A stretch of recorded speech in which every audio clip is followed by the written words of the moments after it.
Welcome, friend of child, and congratulations on the first day of your illustrious career with the Fatui. You sound remarkably sure of yourself. Remember, we are mere mortals. Our ideas are fluid like water. Only the Tsaritsa truly has a will as solid as the permafrost. But back to the matter at hand. Child tells me that he has upheld his end of your agreement. What agreement? Oh, the thing about him helping us find a guy? Correct. Child promised he would find someone to break the stalemate. And the Harbingers do not break their promises lightly. Ah, where is that guy anyway? Child is currently at Lioli Pavilion. Oh, Paimon knows this one! Ahem. There are two styles of cooking in Liyue, known as Li style and Yue style. They have been competing for centuries, but neither has emerged as the clear winner. The flagship restaurant of the Li style is the Lioli Pavilion. The owner especially chose to open the restaurant at Feiyuan Slope so they could compete face-to-face with the Shinyue Kiosk, which is the flagship restaurant of the Yue style. Don't talk to Paimon like that! Anyway, Paimon's hungry. Let's get moving.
Aha, you made it. As promised, I found someone who can help you. Someone who can solve the mystery of why the Liyue Qixing would hide the Geo-Archon's vessel. So, where is he? In Lioli Pavilion? He certainly is. Come, I'll introduce you. I took the liberty of setting up a business dinner, as per the Liyue custom.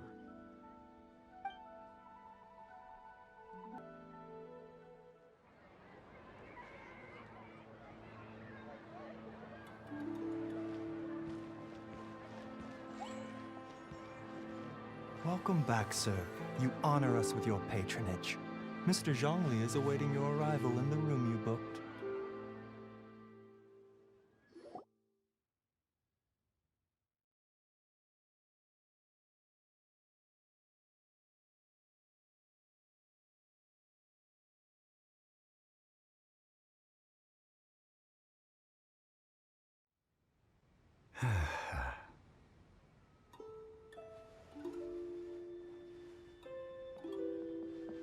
Hi.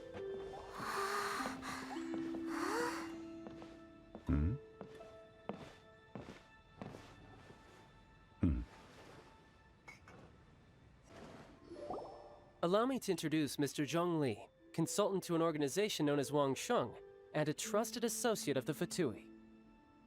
Indeed, Wang Sheng's line of work can be sensitive at times. Let's just say they understand when discretion is needed. And we, the Fatui, have always been glad to do business with friends who walk in the shadows. Walk in the shadows? It is an honor to meet you. I have heard tell of you from Mondstadt. Discretion? Shadows? Is Wangshan some kind of business involving dealing with people? Indeed. It is as you have guessed. The Wangsheng Funeral Parlor organizes burials. We ensure that those who pass on do so in peace. Huh? Did you think he was some sort of hired killer? The Fatui calls many such people friends, but the Wangsheng Funeral Parlor does not dabble in such business. Well, ostensibly. Well, they are still... I shouldn't say too much. In any case, I brought you to meet Mr. Zhongli because... Because I can bring you to see Rex Lapis's vessel. What? Don't be so surprised. Sure, the Geo-Archon's body has been squirreled away by order of the Tianquan Ningguang. But first, let's hear what Mr. Zhongli has to say, shall we? Rex Lapis may be the prime of Adepti, but he is ultimately an Adeptus. Many Adepti have left us over the millennia. The times have changed. You must have felt it too when you were at Jueyun Karst. Archons go by many names. The god of contracts, the god of commerce, the warrior god, Morax, Rex Lapis. Is the idea that he also has the title of Adeptus so strange? As you have seen, the time of the Adepti is ending, and the time of mankind is slowly dawning. In years past, Liyue's tradition was that a huge memorial service be held to mark the passing of every Adeptus. But this time, the Qixing have made no attempt whatsoever to respect this tradition. It is sacrilege. Yeah, the killer hasn't even been caught yet. Deicide or not, the concern of the Wangsheng Funeral Parlor is this. When the ritual to receive this god is so kingly, it is all the more egregious for his final send-off to go unattended to. Traveler, Child has told me a lot about you. Since you have had dealings with the Animo Archon, could I ask you to help me prepare the Geo-Archon's last rites? Oh? In our line of work, this means that you want to silence me. How interesting. Draw... Just kidding. Let's continue, shall we? The Tianquan Ningguang has forbidden anyone from accessing Rex Lapis's vessel, which of course you would need to access if you were to achieve your goal of meeting all of the seven. Precisely. Only by participating in the rite of parting will you be able to see the form of Rex Lapis again. If we are agreed, come with me. We will speak of the details as we walk. All right, my bridge building work here is done. Turned out well, didn't it? You can go if you want to. Don't worry about me. I might just have a few more drinks and get acquainted with these things they call chopsticks in the meantime.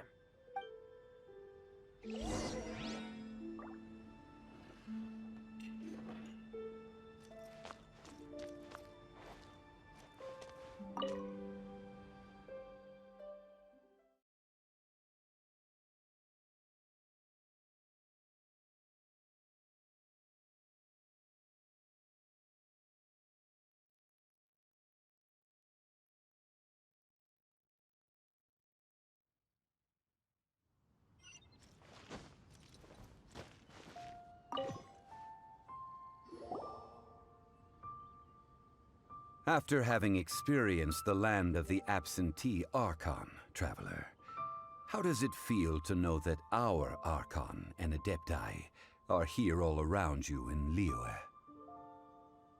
Indeed, the weight of 3,700 years' worth of history runs deepest in the true divinity of Liyue. Organizing the rite of parting should prove to be an enlightening part of your travels. Liyue is the most prosperous of the seven nations, defended by deities and ruled by the Qixing. As such, the diplomatic maneuverings of the Fatui have gained no purchase here. Ningguang of the Qixing has always been on her guard against the Fatui. That is in all likelihood why Child wants to make use of the Wangsheng Funeral Parlor's connections. Huh. What would Child get out of us doing the rite of parting anyway? I neither know nor do I wish to know. As far as I am concerned, the Fatui are merely financial sponsors. I only wish for Liyue's traditions to endure. These are the advance funds that Child has provided. If you use them up, you can go to him to apply for any subsequent funding. Wow! Well then, let us be off. The first step in our preparations shall be to obtain some prized Noctilucous jade worthy of a deity.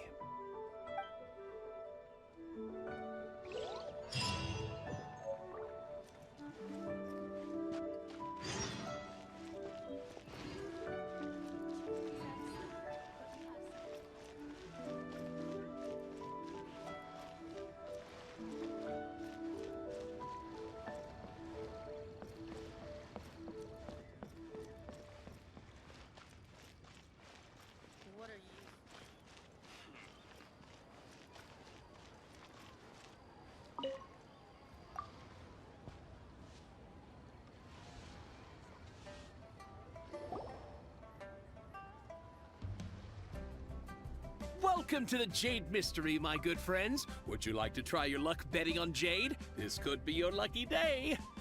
It's cheap and it's fun, and who knows, you just might strike it rich. Betting? No, we're here for...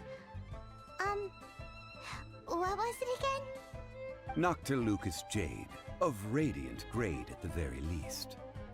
Radiant grade, Noctilucous Jade? I see. You're not a tourist. My apologies. I have some here for your perusal. What do you think? The Jade Mystery is an old name in the jade business. Just look at that wonderful quality. Rex Lapis doesn't often bless us with such finery. Go on, pick whichever one you like. These 3 pieces really do look pretty. Not like the ones you usually dig up. But how do we pick? Should we just grab one and go?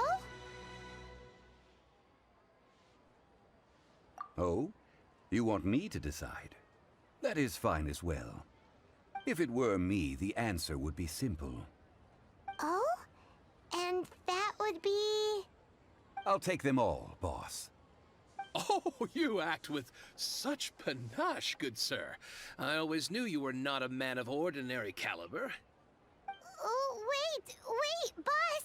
That one didn't count! We need to discuss it again! Hey! If we only need one for the ritual, aren't we wasting 3 times the more if we buy them all? Oh, Mora. It is as you say. I suppose I overlooked this particular aspect of the transaction. Huh? How do you not think about Mora when buying things? If one must always consider Mora before acting, then in all things one is bound by Mora. What? All Mora is currency, but not all currency is Mora. What? So loaded that he doesn't even bother hunting for a bargain. No need to waver. Even when I am constrained by Mora, I have ways of working around my limitations. Evaluating the quality of Noctilucous jade is indeed very tricky. As crude ore, there is little difference in texture, lustrousness, and internal pattern between good and bad jade. Only after the item made using Noctilucous jade has taken shape will you be able to see whether it is up to par or not.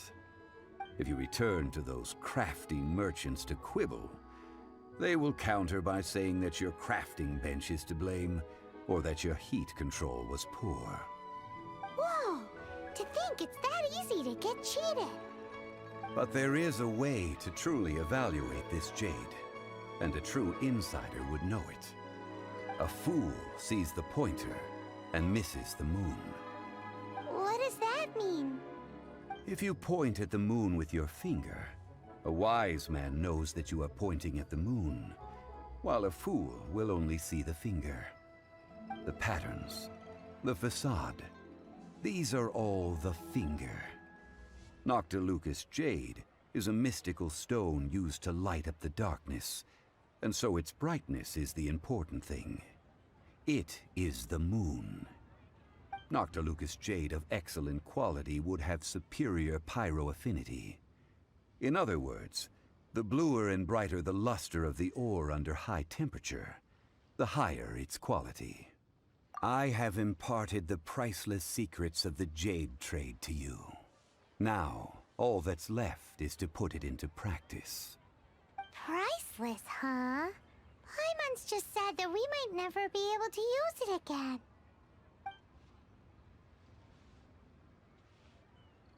We're back to buy some rocks, boss. But can you let us burn them first? Burn them? You can't do that, my friends. If you were to do so, what would I have to sell? That would... well... fine. As you wish, then. How about this? I can take a small sample of all three. I'll take a bit of a loss. We'll count it as a friendly gesture. Don't worry. I know the rules. As long as we can prove that it is good jade, you will not take a loss. All right. Take these as samples. I've carved them off with a knife and tagged them to boot. Aren't these too thin? Even paper's thicker. No, even a bug's wings are thicker. These are almost see-through. Oh, you flatter me, but I have to be gentle with these rocks. They are my pride and joy. If I'd taken off even a bit more, it would have killed me. But wouldn't something this thin go poof if we held it to the fire? It can't be helped. Trying to deprive a merchant of his profits would be like forcing a ravenous wolf to vomit up the food in its stomach. Nonetheless, under the right conditions, these thin slices will serve. What sort of conditions? While we add the high temperatures using pyro, we can use hydro to reinforce it from within. This way, the samples will not disintegrate immediately. Oh! Oh, sir, to think you were this learned. Thank you for your understanding. Strictly speaking, asking for samples when we have not yet agreed to purchase the goods is unfair. Trade in Liyue must be based upon fairness. Well, guess we just need to find a place to try this out. You mean at Wanmin Restaurant? As long as we do it when she's not in. That would not do. It is a place where people come and go. They would be endangered if the elemental reaction were to get out of control. We cannot take such a risk. Oh, Paimon remembers! We once saw this big pot down at the Dada Upa Gorge in the camp of the hilly churls from the Meaty tribe. It's real sturdy and should be able to take the elemental reactions. Now, let's pack those samples up and make a move!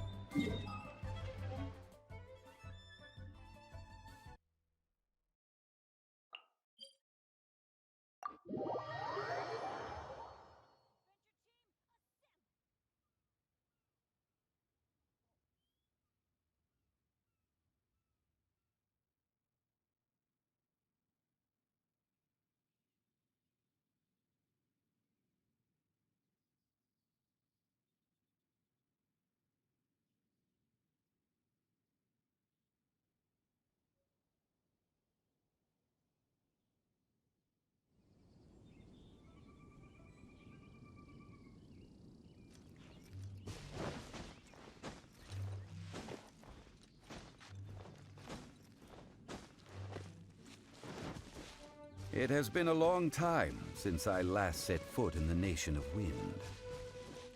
A friend of mine from Moндштадте would always bring a few bottles of locally brewed dandelion wine whenever he came to visit me in Liyue. It must be said that the famed liquor of the land of pastorals is far better than Sumeru's frigid snake wine. That's the pot! trolls are still using it. It's a bit impolite, but we gotta cut the line.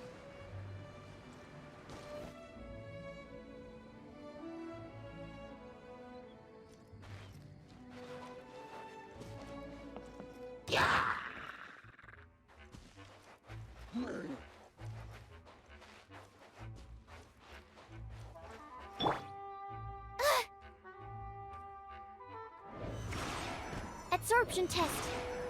Cool it! This moment will be frozen.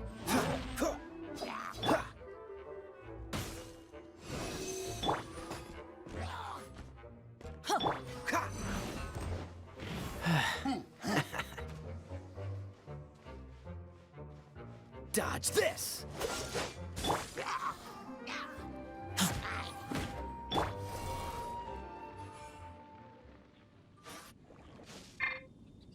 There's still soup in here. These hilly trolls sure have big appetites. This soup looks like it could be used as our hydro-elemental protection. Let's fire it up and begin our experiment. We're ready to go. Paimon will help remember which one of the three is which. Use pyro to keep making the pot hotter until we get the results we need. Mr. Zhongli said that the shinier and bluer the ore gets, the better it is. So, pay close attention.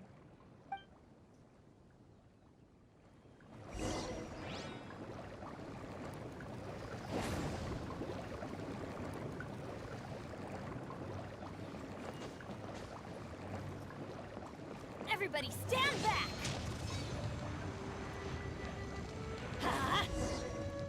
Whoa! That light came from the first Noctilucous Jade! Hilly trolls are surrounding us again! Were they attracted by the light? Such nosy neighbors! Let's take care of them and continue again after.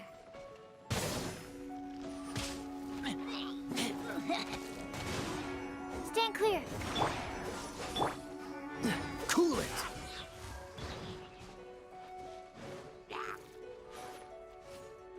Dodge this!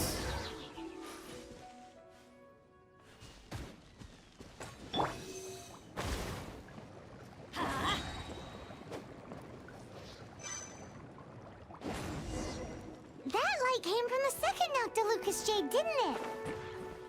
More hilly trolls. They don't give up, do they? Looks like they're mad that we ruined their food. Freeze! What's the hurry? Oh, so sorry.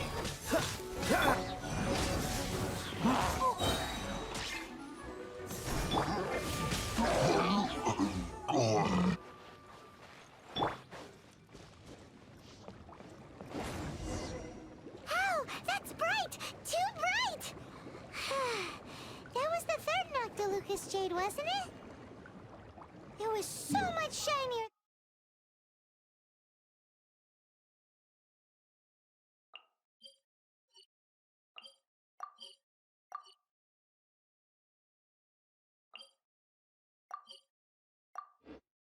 Than the rest. Let's go with that one. Let's head back to the Jade Mystery to buy some jade, shall we?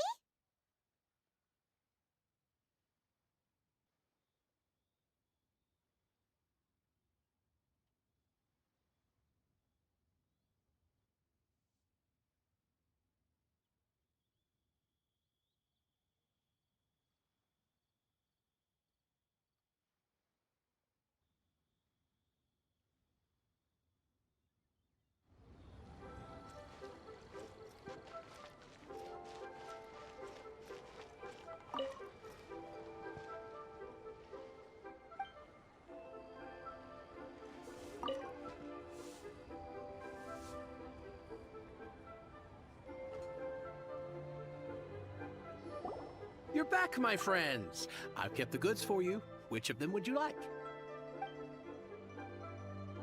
Exactly! That's the one Paimon remembers too! No problem. If you have your eye on this one, you can have it. Then we'll take a box of the third type of jade. Done. All the same, and pardon me for asking, but I'm curious. Whatever do you need this much top-quality Noctilucous jade for? I suppose it would not hurt to tell you. We need them to make implements for the rite of parting. Parting? Oh, dear. I'd heard the rumors, but had given much thought to them. This means that Rex Lapis really is... Oh, it's hard to believe. Even though the Jade Mystery has been in decline, we have always been under his protection. It is said that when our Lord lost his way while going incognito in the city 200 years ago, it was a spoon from the Jade Mystery that he had used to sample the local delights. Alas, alas, all things must pass. Well, if this is to be used to say farewell to Rex Lapis, then I shall sell this to you at half the price. Are you sure? You didn't want to even give us an inch before. If not for our Lord's protection, this city wouldn't exist as it does now. No proprietor could earn money off such a thing. I'm sure Rex Lapis will feel your sentiment, boss. In the safe hands of the Liyue Qixing and good honest merchants such as yourself, I for one believe that Liyue will continue to prosper as it always has done. All right. Thank you, my friends. What's with me getting all sentimental like this? I'll practically be giving away all my fortune at this rate. Now that we've made our choice, let's take this Noctilucous jade back. Hey, wait a minute. He said it was half price, not that we could leave without paying. Oh, right. I'm sorry. I must have forgotten to do that too. Let me see. As I thought, I didn't bring any. Any what? Mora. My apologies. Another oversight on my part. Oh, that won't do. This isn't some small sum. Oh, wait! Didn't Child give us some advanced funds earlier? That's a relief. Have a look. It's fine. Just enough for half price. Though to be honest, it'd be all right even if the sum wasn't quite enough. Well, it's settled then. Let's take this jade to Yujing Terrace. That's where we plan to hold the rite. Look at you bossing everyone around. You didn't cough up a single Mora. I will do my best. You have my thanks.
We can leave the jade here. I have already called for a jewelsmith to shape them into the implements that we will need. Ah, yes. I have yet to go and see Child. So, as for the jewelsmith's remuneration... Guess we can't do anything else. Also, is this where we're doing the rite of parting? Yes. I have already rented this location, and have begun making preparations for the rite. The Liyue Qixing have agreed to this arrangement. But when something this big happened here, should suspects like us really be at the crime scene? We might get caught by the Millilith. Although with that said, since we got back from Dway and Karst, none of those pesky Millilith soldiers have come chasing after us. Wonder what that's about. Also, the, Rex Lapis vessel. Traditionally, we call it the Exuvia. Ah, right! That's what it was called. You seem to know everything, Mr. Zhongli. So, was this Exuvia hidden away by the Qixing? I mean, we haven't even figured out who the murderer is. One must think that they already have someone in mind. Or perhaps they already know. Surely they must have found all the evidence that there is to find here. These things are for the authorities in Yujing Terrace to consider. Trying to help would probably only add to their troubles. Before the rite is conducted, the Exuvia will be kept temporarily in the Golden House. Golden House? The only mint in Liyue, which is to say the only mint in Teyvat. All the mora that flows throughout the world is minted there. Wow! Oh, no! Paimon wasn't thinking about anything bad. Paimon thinks it suits Morax. But why do you know this, Mr. Zhongli? Since the rite of parting has the approval of the Qixing, it is a semi-official event. As such, there is already some limited information available. Perhaps each has their motives, but this is the capital of commerce. A little exploitation once in a while is not unacceptable. In Liyue, where the god of contracts reigns, only contracts may not be betrayed.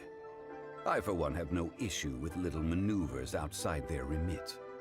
Well then, we should go and prepare the perfumes used in the rite. Perfumes? Where'll we get those? Do we buy them? No. Perfumes used to honor the gods must be freshly decocted. The quality of the silk flowers we require is also special. Silk flower petals contain a fibrous material of good quality, often used in brocade making. Its scent, however, is most elegant, and is especially suited for solemn events, like giving offerings to gods and adepti. It's time for Zhongli's lectures on high society again.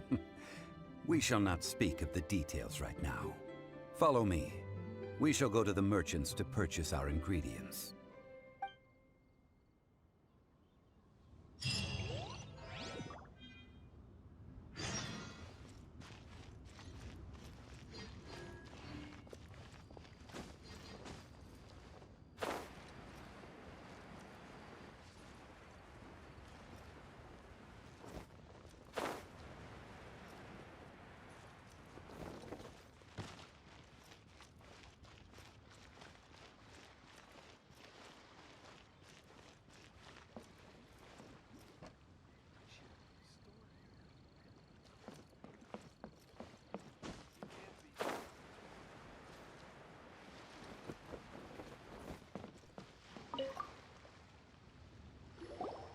Hey, boss, do you sell silk flowers here? Silk flowers? We certainly do. Which kind would you like? Which kind? The good kind? The best kind? Remind Paimon what kinds there are again. Ugh, you ignorant shoppers. Always coming in here with your stupid questions.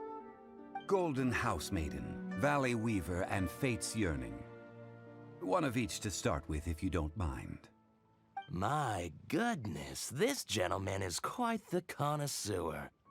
You two must be his servants. Please refrain from any further attempts to contribute.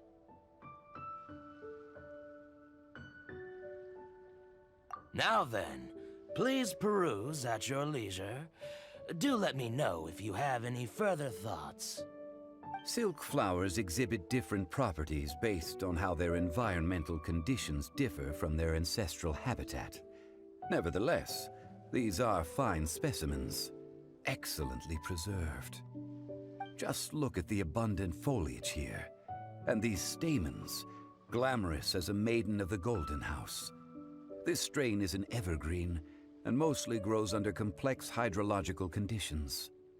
By contrast, this variety thrives in any dark, damp location often in large clusters. Morphologically, it is distinguished by the profusion of petals and densely packed stamens, though its powerful scent gives it away just as easily. Lastly, this strain is quite the recluse. Unlike its exuberant cousins, flowers and foliage are minimal, and when in season, it has a subtle yet enduring scent. It was first discovered by the ancients when they scaled the mountains in search of the adepti. Silk flowers have all but disappeared from the wild today due to geographical changes over Liyue's history. Most are not grown by horticulturalists. Wow! A true connoisseur. Most of that was news even to me. I possess but a smattering of trivial knowledge. My traveler friend is the one to watch. They are on track to set foot in every corner of the world. Oh, Mr. Zhongli, you're way too humble. So, which silk flower did you want anyway? I'll take them all, boss. Again? How can I put this? When purchasing opera tickets, it is natural to decide based on which singer has the most melodious voice. The same logic applies when purchasing a pet bird.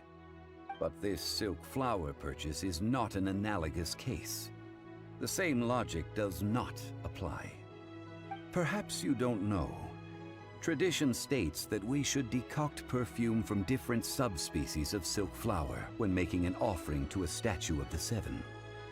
Rex Lapis will then make his own choice between the scents. Like several other tedious and complicated traditions, this one has become simplified over time. But this is the only rite of parting to take place for one of the seven in 3,700 years. As such, I do think we should honor tradition down to the last detail in this case. Now that's settled, a question. Do you have any mora on you? You forgot to bring money again? Zhongli. If I may interject, did I hear you say that these flowers are to be an offering to the Lord of Geo himself? Yes, in a sense. Gosh, well, why didn't you say so? I heard the awful news about what happened at this year's Rite of Dissension. It would be bad luck to say it out loud, but I've been worried about our dear Lord ever since. I'm worried that everything I've heard is true. Since these flowers will be used to glorify our Lord, they're free of charge. Just don't forget to pass on my regards. Are you serious? Why wouldn't I be? I would be nobody if not for Rex Lapis. If he hadn't written those poems in praise of my wares, they'd only be worth a fraction of what I can sell them for today. Huh. So much folklore here revolves around Liyue's deity making cameo appearances in support of local businesses. Thank you, boss. I think I speak for all of us when I say that your generosity has saved our skins. Our skins? You were the one who forgot to bring money! Please, it's the least I could do.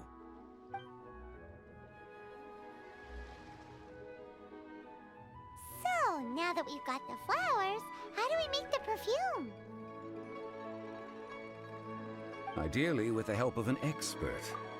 Unfortunately, none of my acquaintances have personal experience in the art of decoction. Talk about first world problems. Hence, I need you to help by asking around in the city. Try the common folk, especially women. So this time we get to go around town looking for nice-smelling ladies to talk to? Paimon likes this job. I will wait for you near the statue of the Seven. Meet me there when the perfume is ready. Maybe we can find some good candidates at the Adventurers Guild. Let's ask Lan! She's master of the Liyue branch, right?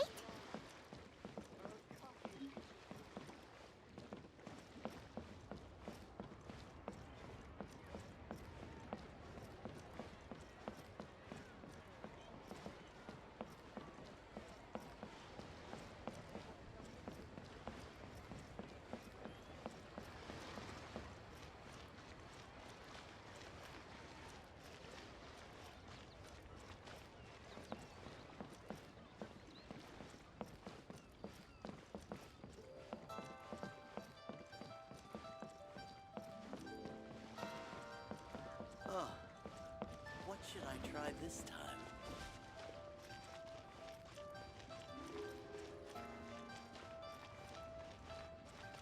Listen, let me tell you how.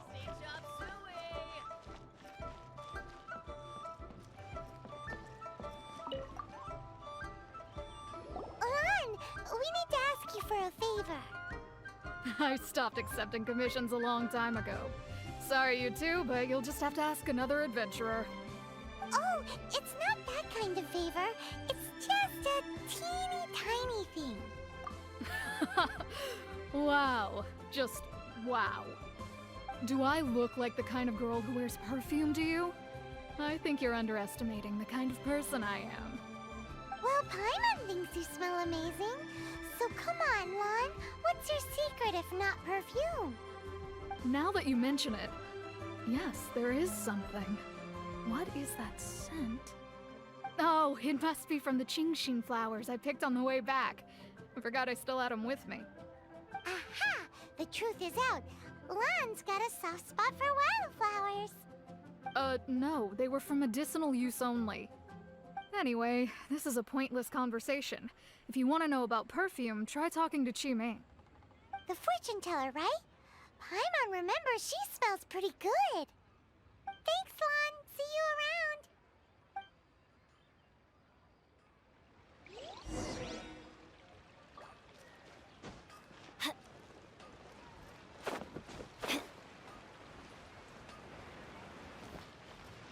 Long sword in hand, and the world at my feet. Hello. How may I help? We've come to ask you a question. Perfume? I rarely think to use it, let alone about how to make it myself. That said, some of the cosmetics I use are scented. Perhaps that's the cause of this confusion. Since I usually set up my stall by the docks, I avoid perfume like the plague, because Celestia forbid those lusty sailors catch a whiff and come hunting for the source. That's the worst thing Paimon's heard all day. While we're on the subject, have you never heard anyone mention Yingar's homemade perfume? Yingar? Oh, as in scent of spring Yingar? Yes, that's her. Many a rich family's daughter has gotten her to make perfume for them. Apparently, her homemade product is better than anything you'll find on the market. Great! This is just the intel we need. Finally, we're getting somewhere.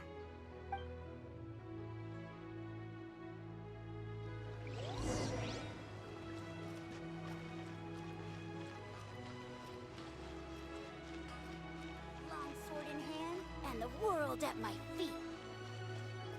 Wow. Lyra's really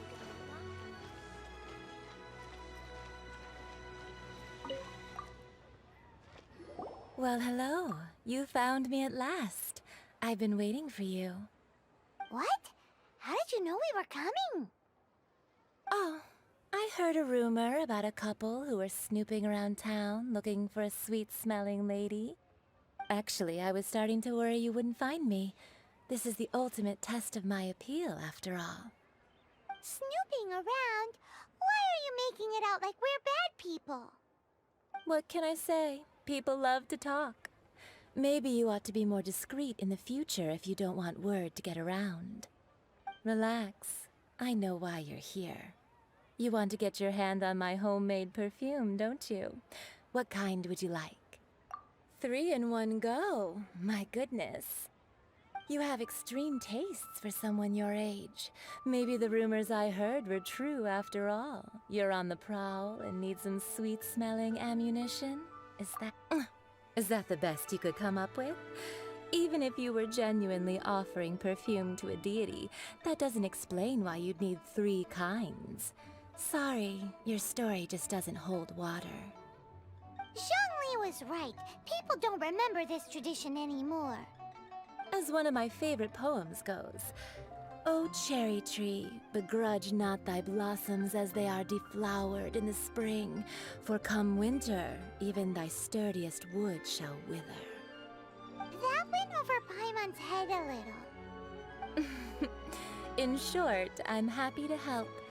Traveler, you can be my assistant. but you'd better make sure I'm the only person on your mind while you're hanging around with me. So, where is a good place for making sweet, sweet perfume? Where is that? Mondstadt? We're only making some perfume. There's no need to go to such ridiculous lengths. Somewhere closer to home will do.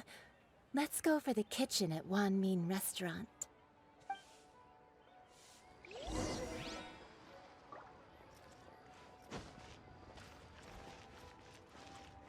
Wow. Leo's really got a lot going for it. I've had a word with Chef Mao. We can start work now. Are you ready to please me? What did you say? I meant make me proud, as my assistant, obviously. While I'm setting up, you can go and fetch some water. Wow.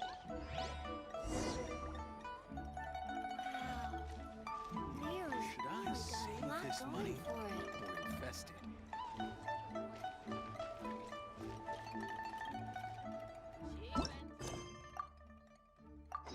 Try something new at the Wanmin Restaurant.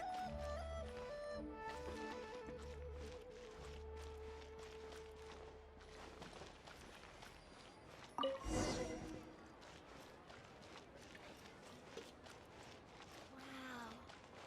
Leo's really got a lot going for it. This water will do nicely. Now, I need you to extract the silk flower essence using a crafting bench. Perfume making uses an altogether different technique from alchemy.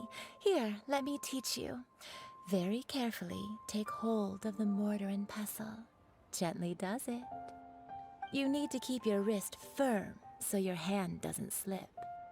Now use your strong hand to stir it with a persistent rhythm. Keep going until the juices start to come out. Ooh, you're a natural, like a fish to water.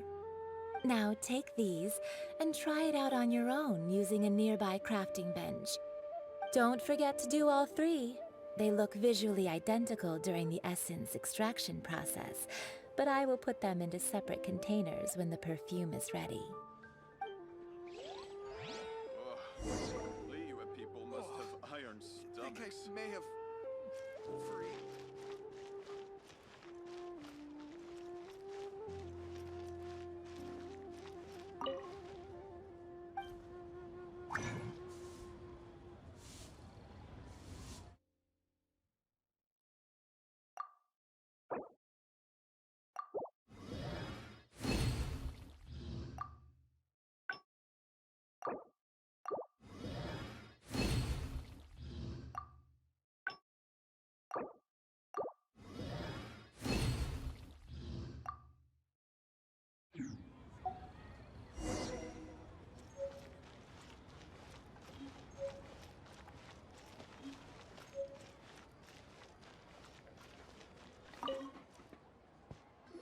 Wow, this is some exquisite silk flower essence.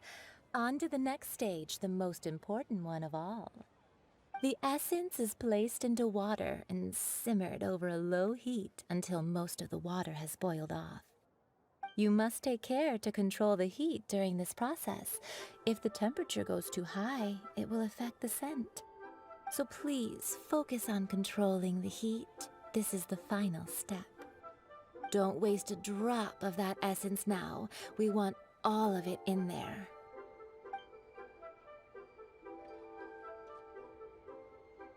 All three perfumes are ready, and you, my friend, were a wonderful assistant. A testament to the lengths you will go to for romance. It's so rare to see nowadays. Wow, you actually remembered my throwaway comment. You know, you're cuter than people give you credit for. If I didn't have my guard up, I can see how easily one could be taken in. Anyway, shall I give you a brief overview of each scent? It might just help you match the right scent to the right occasion. Paimon wants to hear this. This first one is sweet as candy, straight out of a fairy tale. Younger women will love it. The second one is for those with more refined tastes, the first choice for daughters of high society. Finally, the third one has a soft but lingering scent, like a mist that captures the last light of dusk. Mature women adore this one. All clear? Don't get them mixed up now. You'll ruin the mood. Good. Be sure to come visit if you ever need help with anything, okay? I'll leave you with some parting words. One who tries to sail 3 boats simultaneously should be careful not to go overboard. Come and hang out with me at Scent of Spring sometime, okay? Let's take these 3 perfumes over to the Statue of the Seven. Mr. Zhongli's probably been waiting a while.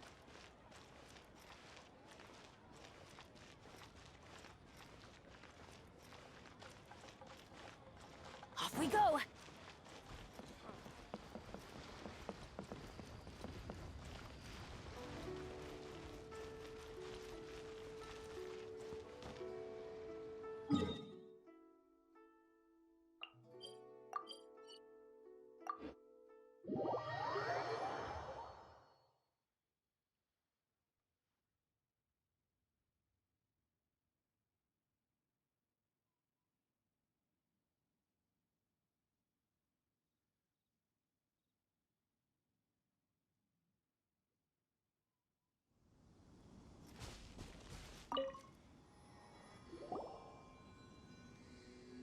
We've brought the perfumes, Mr. Zhongli. Did we take too long? You were just staring up at the statue. Oh, you're back. Don't worry, I haven't waited long. Compared to the watch that Rex Lapis's statues have kept over Liyue, this was but a brief moment. Well, how can a person compete with a statue? That is true. Well, have you brought the perfumes? 3 sets, and not 1 less. Thank you both. Let us offer them up.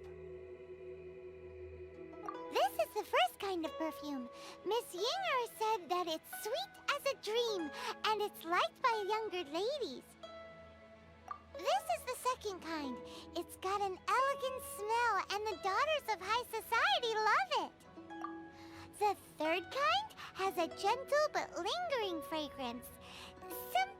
Something like the dusk mist. And it's a favorite of mature ladies. Oh, what was that?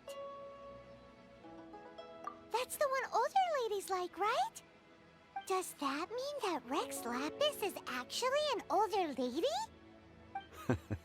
Perhaps. Perhaps. Rex Lapis has taken on countless forms. Perhaps that really was one of them. What a shame. We only got to see the giant dragon form, and... Let's hope the Chising can catch the real killer. We can leave that to the authorities. Let us focus on the fond farewell for Rex Lapis. So, we finished another step in our preparations. What's next? Next, I would like the 2 of you to help me borrow the cleansing bell. Cleansing bell? At present, a friend of mine named Madame Ping is the guardian of the cleansing bell. She lives near Yujing Terrace. If you ask her, she will know what to do. Sure, but aren't you going to come with us? Ah, I have certain reasons why I cannot be there in person. Please, do this for me. Man, why's he gotta be so secretive this time?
all things must change. Youngster, are you here to admire the flowers? But it's a shame. These glazed lilies have almost all wilted. What happened to them? Back in my day, people said that glazed lilies can read human hearts. If they heard beautiful sounds like laughter and singing, they would also bloom joyfully. But if they heard too much wild gossip or slander, they would quickly wither away. So that means these flowers feel what's happening in Liyue? Yes, the rumors of Rex Lapis's death are no small matter. They are everywhere. Some say it was a Fatui plot. Others say that the Chising made it all up. And still others think that which lies in the deep is breaking free. This harbor is like a mountain of dry tinder. One spark, and the fire will consume us all. Well, I shall say no more. This old woman's grown too old and naggy. Did you have something to say, youngster? Ah, that old trinket. I remember it being here with me, but I've grown old. I can't quite recall where it is exactly. An old friend of mine used to wear it on his person. Back when I was young, he saw me gazing at it often and gave it to me. But he told me then that if someone should come to borrow that bell, I should not be loath to part with it. It has been many years, and who knows how many times someone has come to borrow this bell. Still, though, I can't recall when it started. It's been a long time since anyone has come to borrow it. Oh, these old bones are so slow to look for things. I doubt you can wait that long. That's right, Granny. We'll follow you back home and search for it ourselves. And, we can help with chores if you have any too. All right, children. There is no need to worry. I didn't place the bell very far away. Do you live near here, Granny? Whoa, but this is Eugene Terrace. It's gotta be expensive. Oh, an old lady like me can't afford to buy a place in this city. See this ceramic teapot? My entire household is in here. How does that work?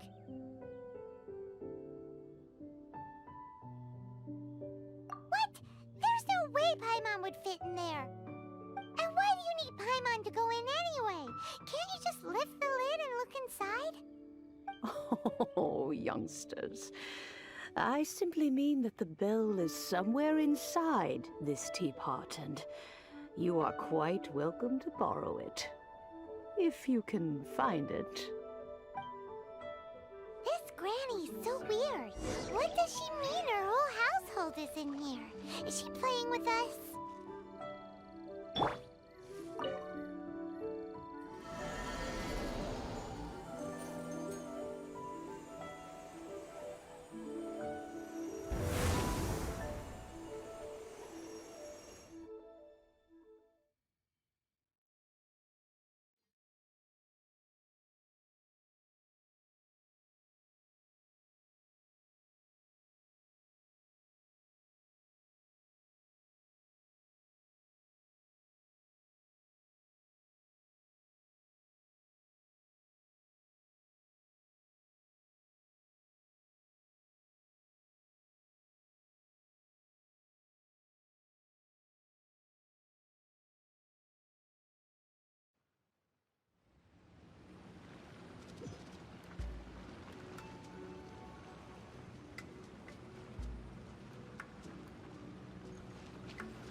Youngsters, this is where this old woman keeps all her things. Quickly now, go fetch that bell. Whoa! That sounds like Granny's.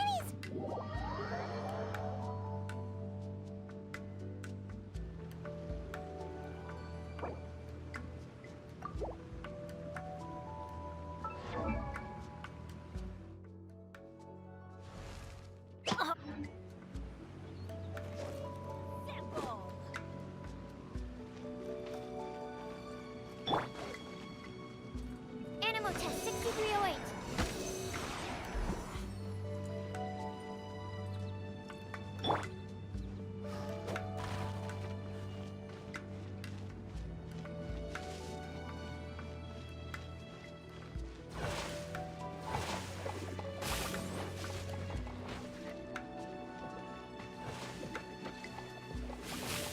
Dodge this! That's what.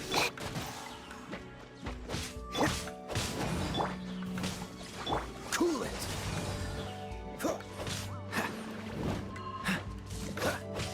Ah!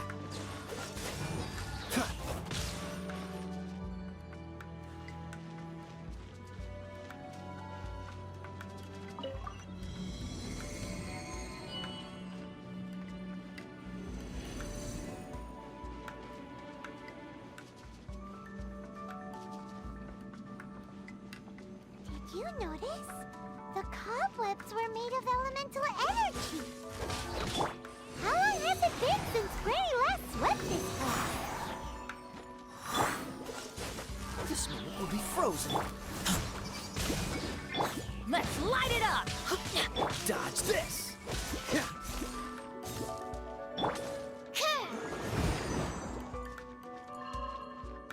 Stand clear.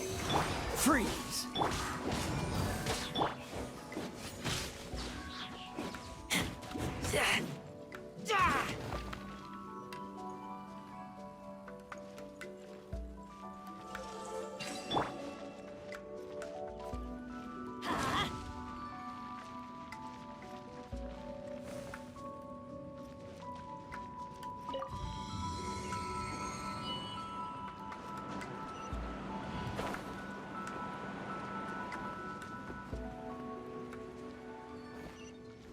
You know, with such a special teapot and the cleansing bell, do you think this old granny could also be an adeptus?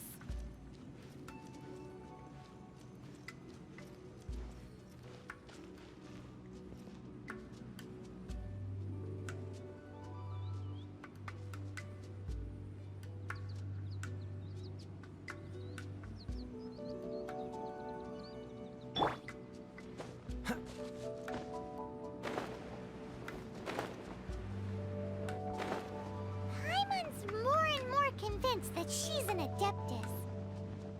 But...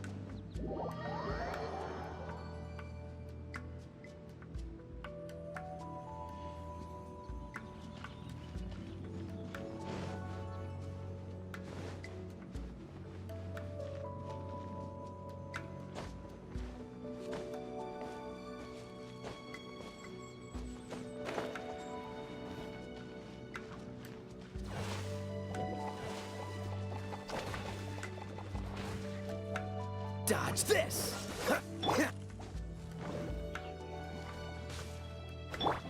Freeze!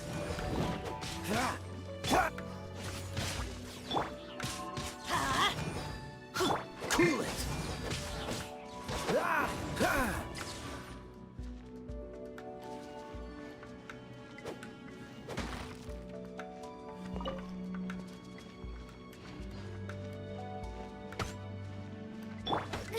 Animal test 6308.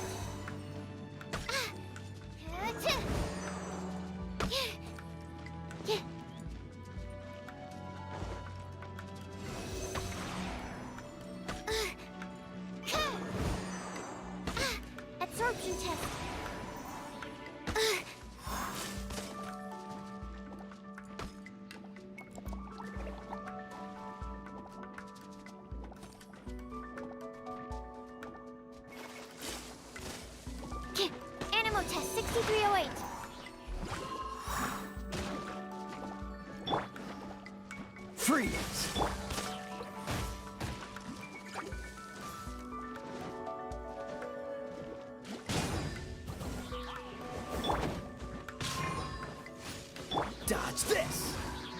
Oh, so sorry.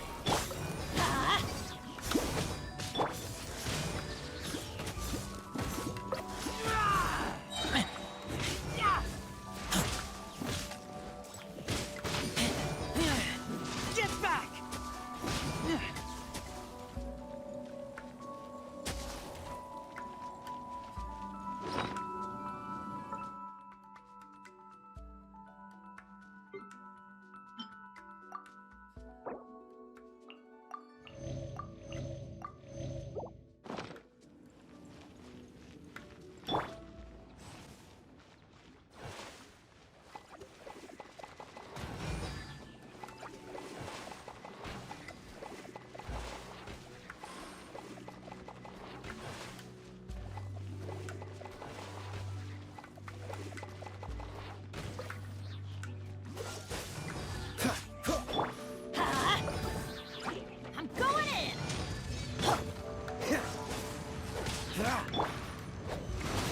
Stand clear.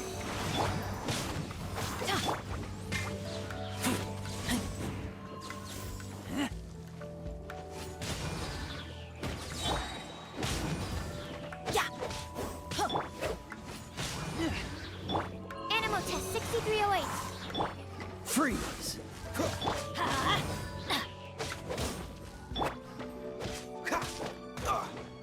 Dodge this!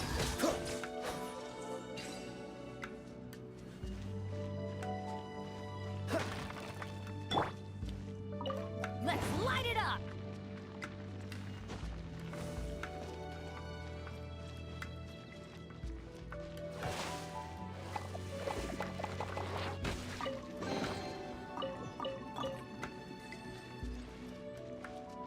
Off we go.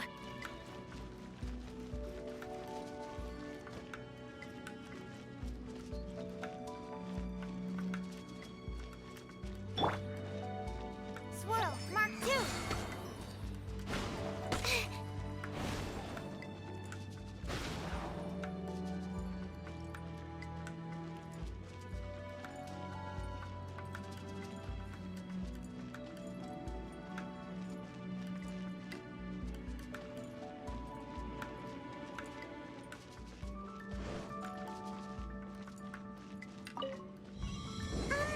How many levels does this teapot have? It would be nice if we had one of these too. Or at least we wouldn't have to camp outside.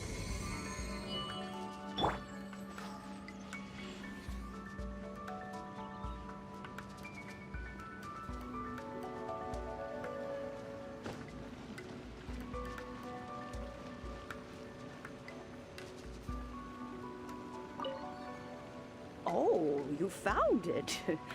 Youngsters are so quick on their feet. Oh, now, let me... All right, that'll do. Come on out now, children.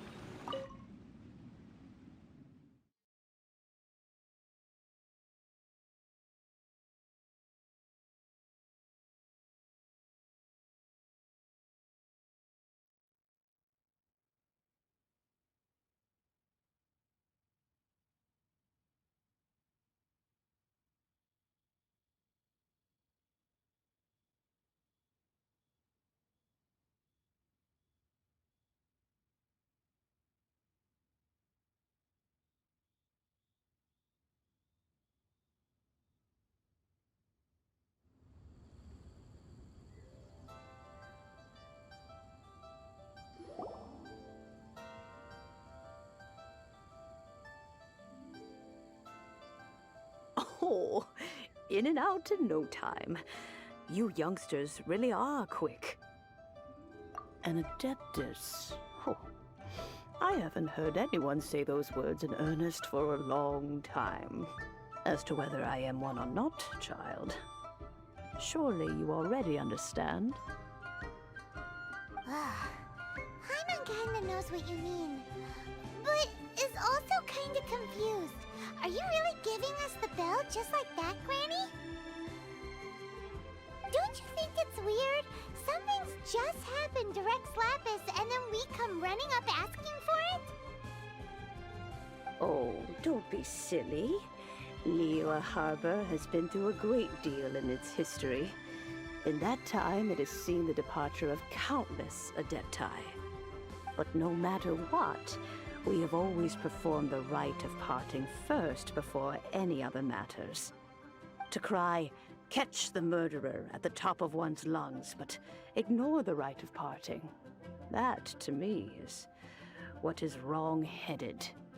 Now that you have come to borrow the bell, I guess that perhaps an old friend of mine has finally decided to take matters into their own hands. So, why would I be unwilling to lend you the bell? Oh? Well, if it came to that, they would find a certain old lady knocking at their door. We haven't met in a while anyway. It would be nice to share a drink and chat. Well, you must have things to do. Since you have the bell, you should return. Oh, and do tell the person who sent you that if they have time, they can come over for tea. I don't have much to offer, but you can always count on an old lady for a pot of tea. We will. Thanks, Granny.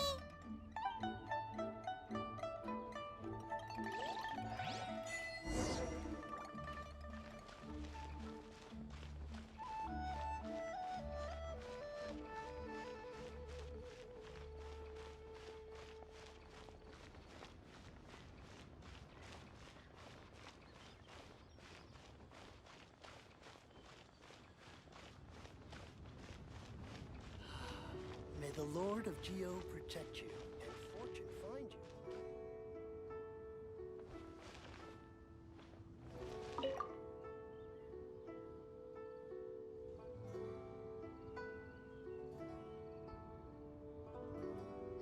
Indeed, this is the cleansing bell.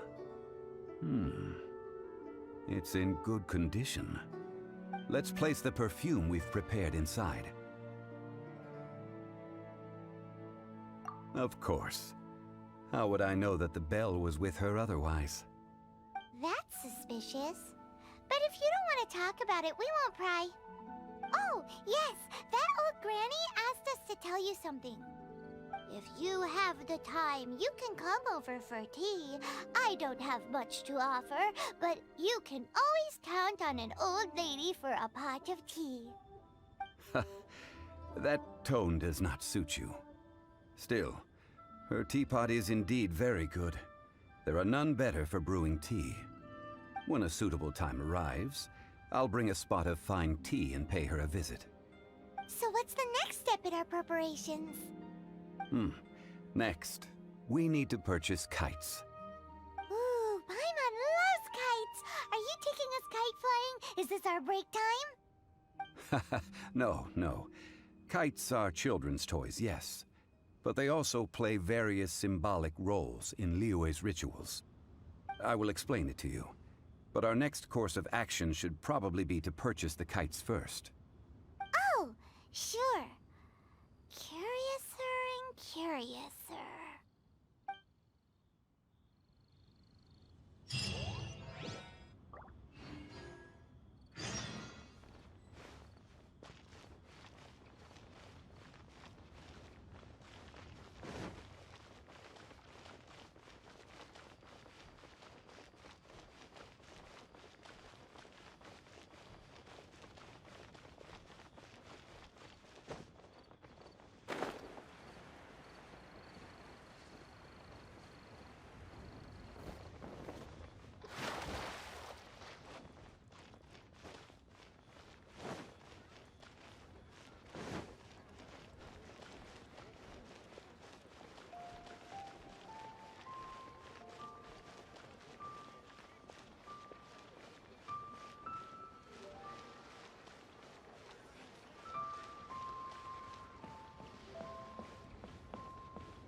Sir, you're here.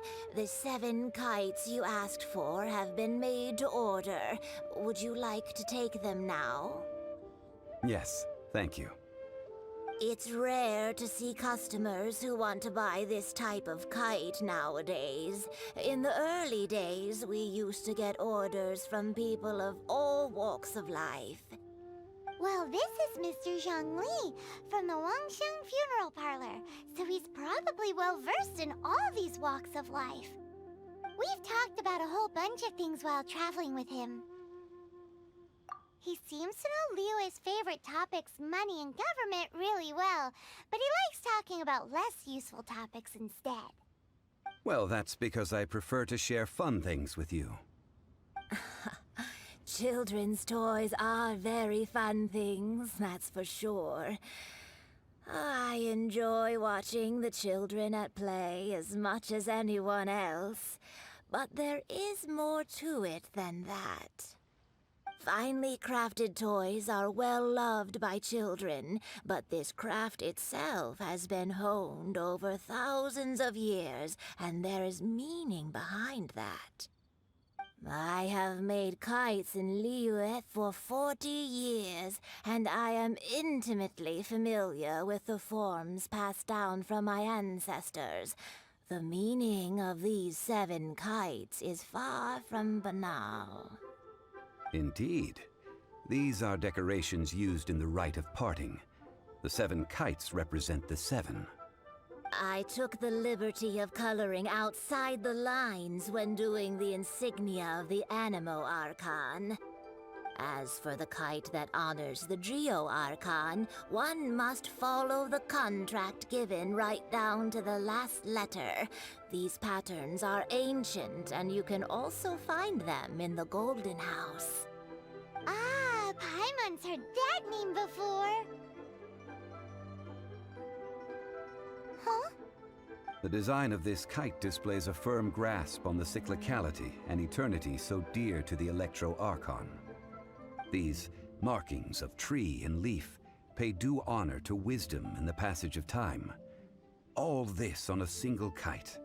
Truly astonishing. Justice flows across the surface of the waters. War rages like a flame, as does that which the Cryo Archon once... Yes, these details are masterfully done. The compliments of a learned man truly are pleasant. Well then, Granny Shen, I shall take these back with me. As for the payment... Well, allow me.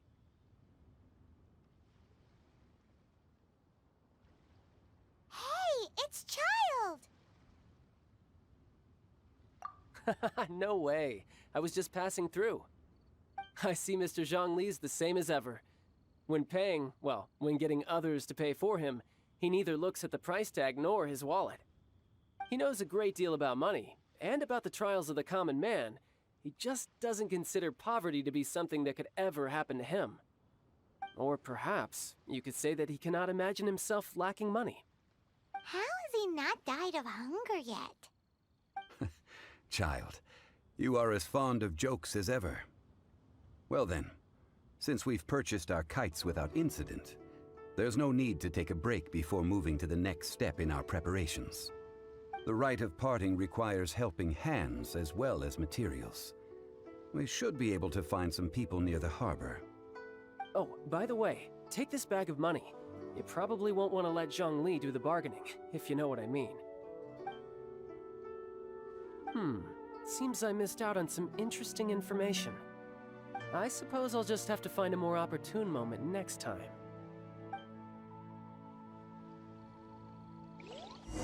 Try your luck betting on Jade? What about the pickpockets?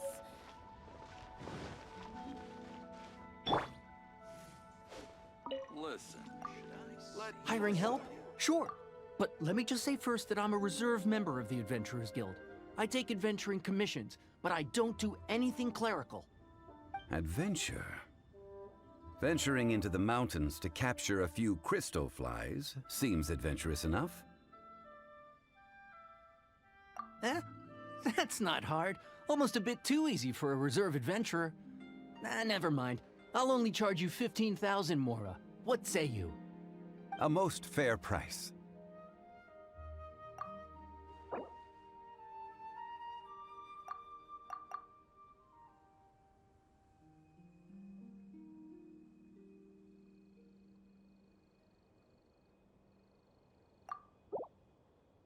Five geocrystal flies. Yes, I do think it's worth about this much. I'll do it. Listen, try something new at the one-man restaurant.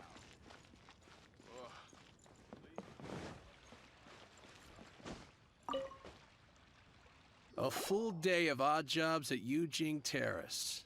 No problem. 25,000 per day. A fair trade, yes?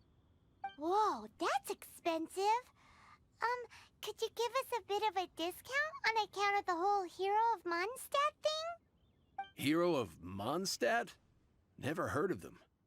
Well, you may never have heard of this hero, but it seems you've heard of Mora nonetheless. Thus, I will simply pay the whole sum.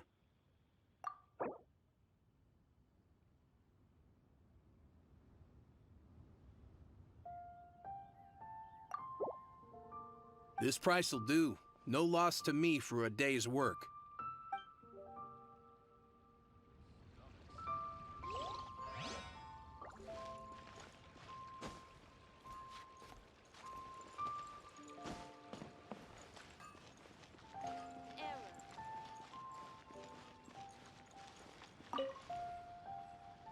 Oh, help? Sure.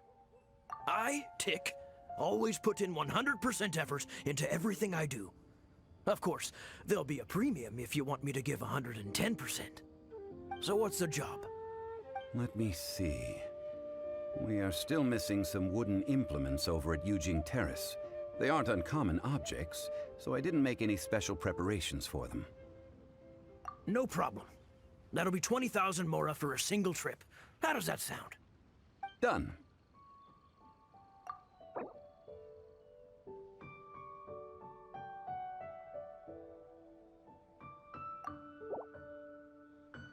Huh? No. How about a bit more? This amount isn't worth going out of the way to make only one trip.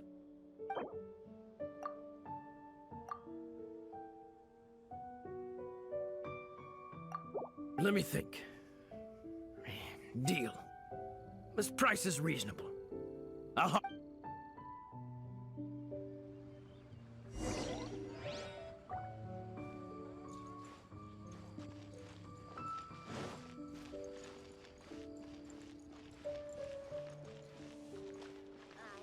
like to make people smile.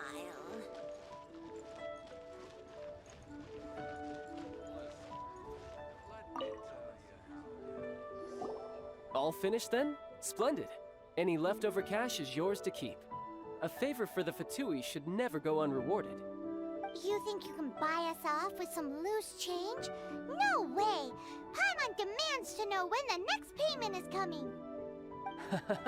Well, how does this sound?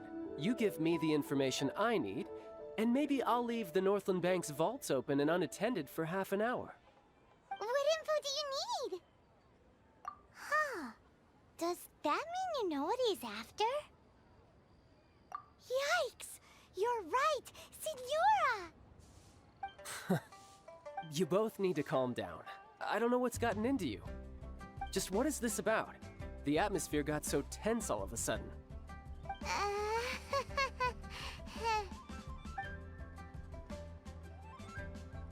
Next, we need some everlasting incense. For this, we need to go to Boo Boo Pharmacy, the finest pharmacy in all of... Is everything okay? Everything is fine. I was just informing them that they need not return the surplus Mora. Now, if you'll excuse me, I must be going. Paimon definitely felt like Child wasn't happy with us just now.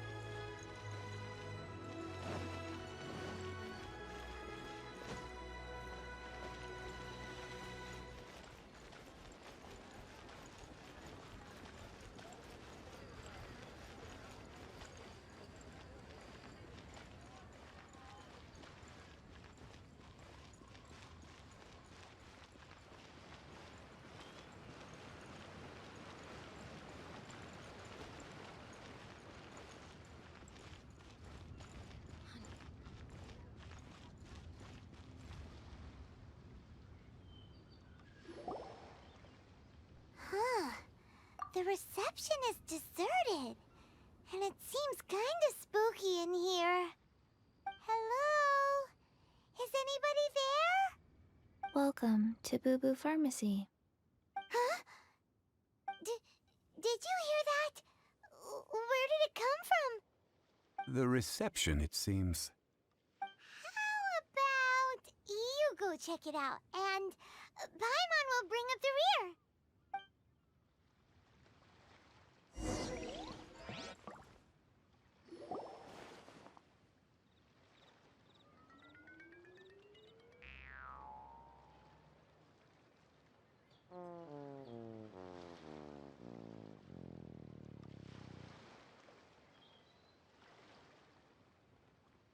Oh, there you are.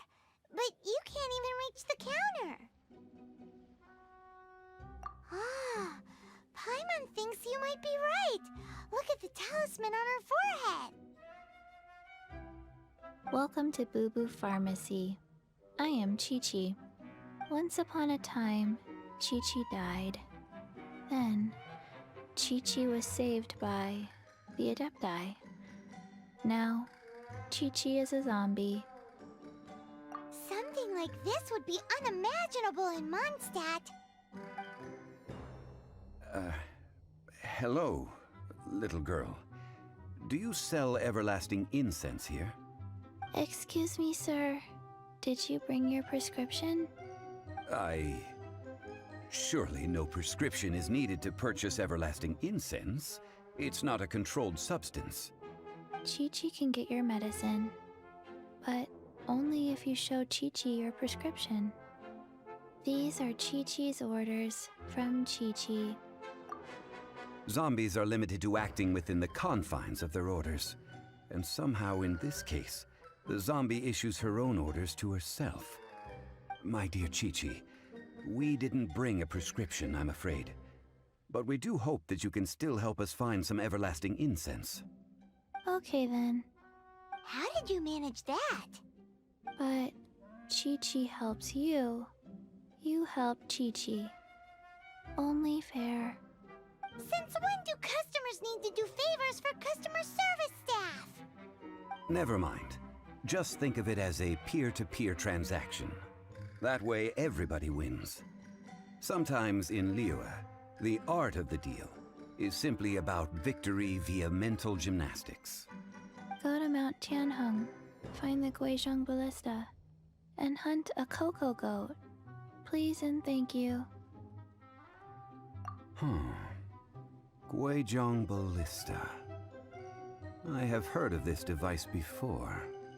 It's a kind of crossbow turret, installed on Mount Qinheng by an adeptus in the distant past. An early mechanical device. Located in Qianheng Pass, it was designed to automatically fire at large monsters, protecting Liyue from external threats. Mr. Zhongli really knows Liyue inside out. Apparently not quite. This is the first I have ever heard of the cocoa goat. The cocoa goat is a legendary animal, an adeptibeast. Did you want to add anything else, or...? No, just that the cocoa goat is a legendary animal, an adeptibeast. What it looks like, don't know. Where to find it, don't know either. Where it came from, also don't know. Very well then. Let's start by investigating near the Guizhong Ballista. Perhaps we will find some clues. What the heck is a cocoa goat?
can totally believe it took an Adeptus to build this.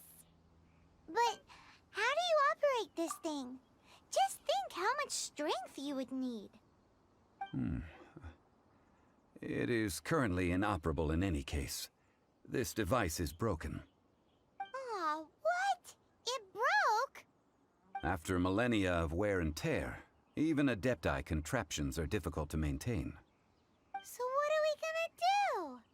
Quick, Mr. Zhongli, use your unlimited high society knowledge powers!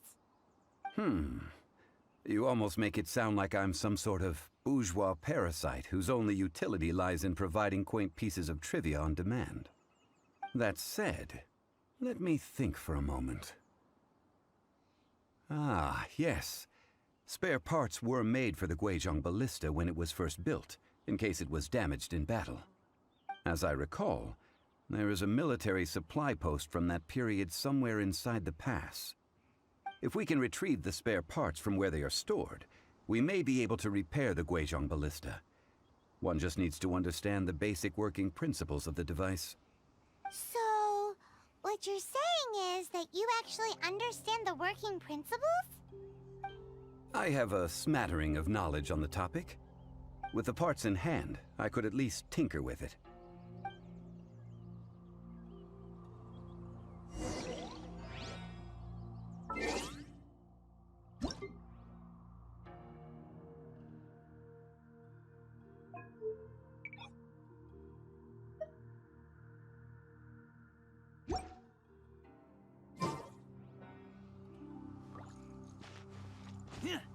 Where is that supply post?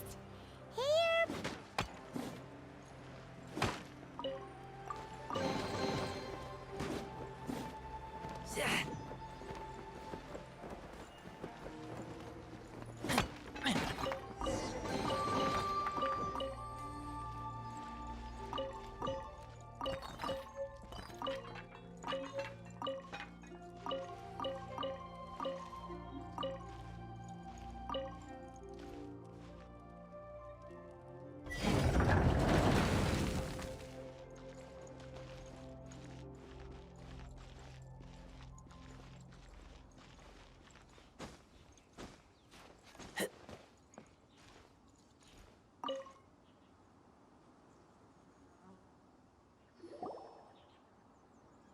Ah, these parts look useful.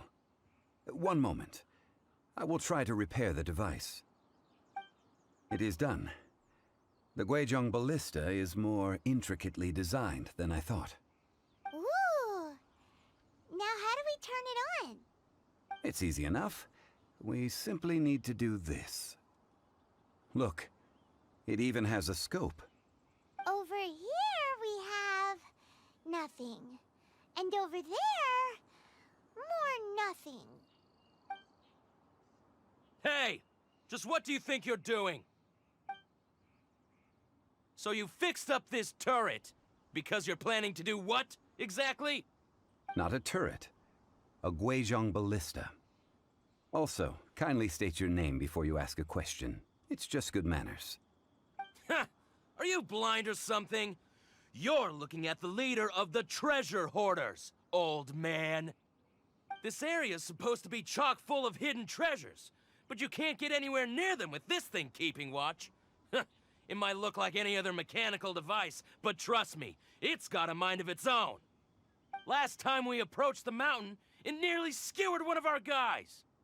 A few of us risked our lives to disarm it, which amazingly we managed. And then we turn our backs for 2 seconds, and you've already gone and repaired it! The next thing you'll be repairing is your faces! And that's if you get out of this alive! Tut tut. Vandalizing the legacy of an Adeptus for selfish gain. Disgraceful behavior. It is not we who need reprimanding, but you.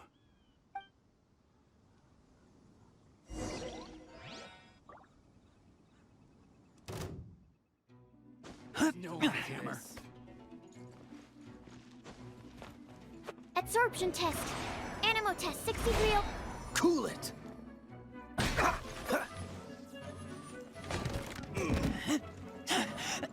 I taste blood. Freeze! Ha!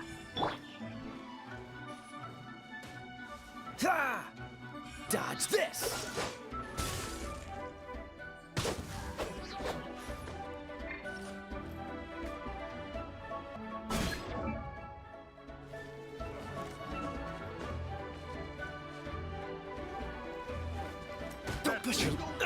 Don't push your luck. That tingle? Have a little taste. Stand clear. That tingle?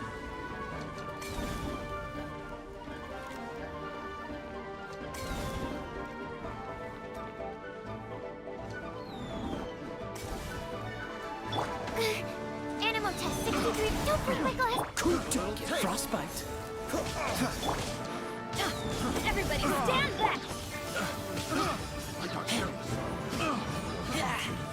Freeze! Stand clear. Enhanced animal module 75. A little taste. Picked. Want to taste the wrong Dodge test this. subject. The wrong test subject. This moment will be frozen in time. You're open.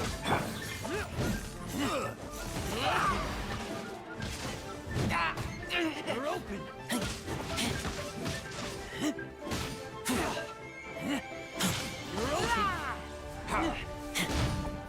You're open.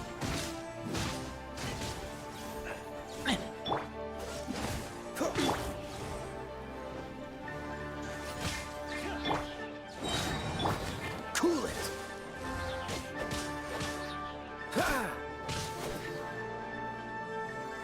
You're open. Freeze!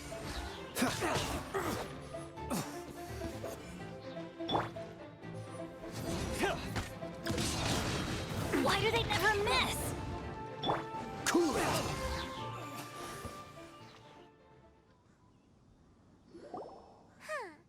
These lowlifes didn't know who they were messing with. Troubling ourselves over this rabble is not worth the time. We should focus on our contract with Chi-Chi. Oh yeah, that! So we've got the Guizhong ballista working, but where's our coca goat? A search using the Guizhong ballista revealed no significant life forms nearby, save for the usual wildlife. What's more, a contraption built using Adeptus technology should have no trouble detecting an Adeptabeast, as Chi-Chi put it. Which means... Paimon wouldn't go that far. We did something positive, right? We won't solve anything while standing here and racking our brains. Let's return to Boo Boo Pharmacy, explain that we could not find a cocoa goat, and review our next step. Good idea. We did our best, and that's what counts.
Forgive us. We were unable to fulfill our end of the contract. We found no trace of the cocoa goat Adeptabeast of which you speak. What a disappointment. Don't worry about it. But I feel very disappointed. Aw, poor Chi-Chi. Why does Paimon feel so guilty all of a sudden? Cocoa goat milk is tasty. So tasty. Much better than normal goat milk. Only an adeptabeast could make such tasty milk. I'm sorry, I have a poor memory. I cannot remember the name of the milk. That's why I wrote it down. Where did I put it? Ah, here. This is the name. Coconut milk. Huh? I owe you both an apology. I hastily agreed to what appeared to be an equitable agreement with this zombie child, when perhaps I should have undertaken further due diligence. Never mind, Zhongli. You didn't know. As the Liyue proverb goes, all things are random and, so how are you supposed to predict anything? Literally no one could have seen this coming. Excuse me, everyone. Did Chi-Chi say a bad thing? Oh, sorry, but Paimon's gonna leave the job of shattering this poor kiddo's world to you. No. Him. Seems Chi-Chi took this pretty hard.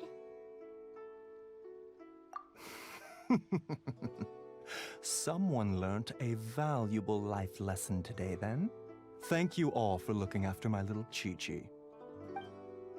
Might I ask who? Ah, how rude of me. I'm Baiju, boss of the Boo Boo Pharmacy. Paimon thought Chi-Chi was the boss.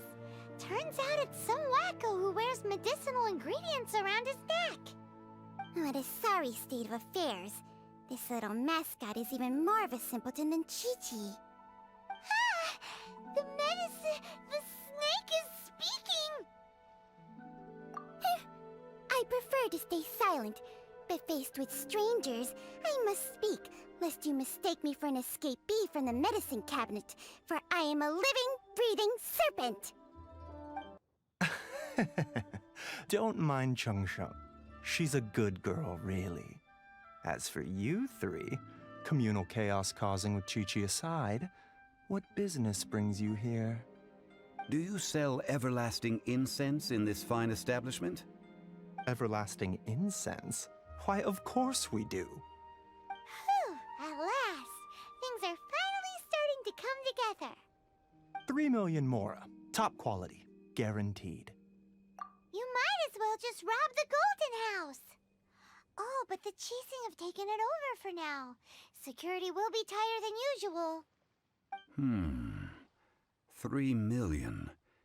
An innocuous number in and of itself, though practically speaking, it could be a hard sum to come by. It's a crazy number. We'd never be able to make that much mora. And as for Mr. Zhongli, he's around 3 million short. This is correct. What are we gonna do? Is this the part where we go crawling back to child?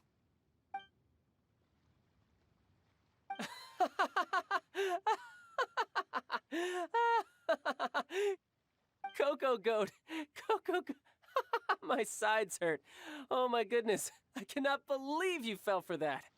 Hey! Less laughter, more sympathy! I'm almost in tears over here. Thank you. That was the best laugh I've had in a long time. In return, I'm more than happy to sort out this mess you've managed to get yourselves into. Excuse me, sir. Dr. Baiju, isn't it? Truly honored. I'm Child, one of the Fatui Harbingers. Forgive my audacity, but I see a great many opportunities for us to collaborate in the future. If Boo Boo Pharmacy needed a stable supply of, say, coconut milk, the Fatui could help by setting up a robust and speedy distribution network. Strange. I knew the Fatui infiltrated businesses with seductive deals, but so much fuss over coconut milk? Coconut milk.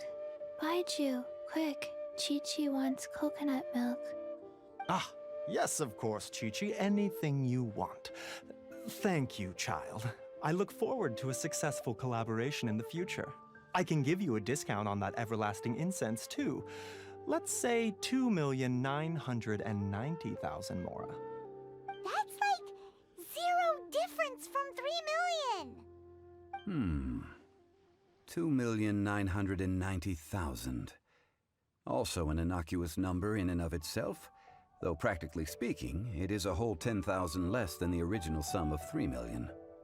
Well, now that this is settled, we must head back to Yujing Terrace. Mr. Child, Dr. Baiju, little Miss Chi-Chi, see you soon.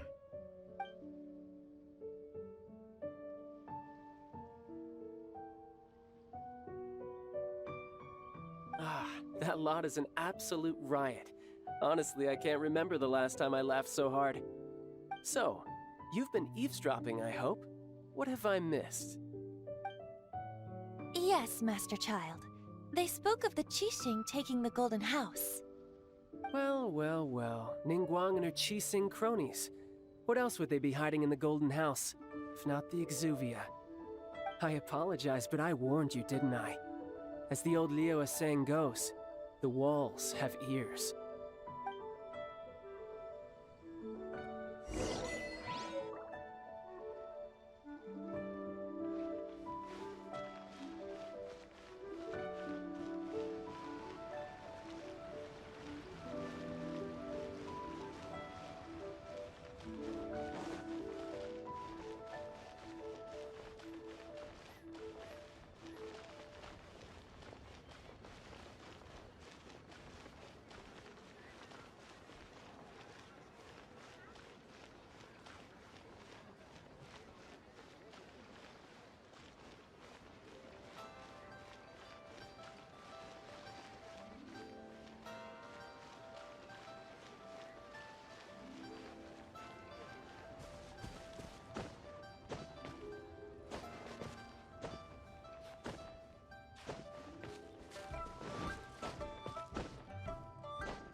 Catch the wind.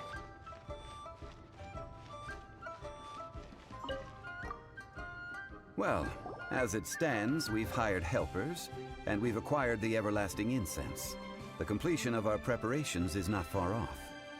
Whew, finally! Well, traveler, have you gained anything from our adventure so far? Odd.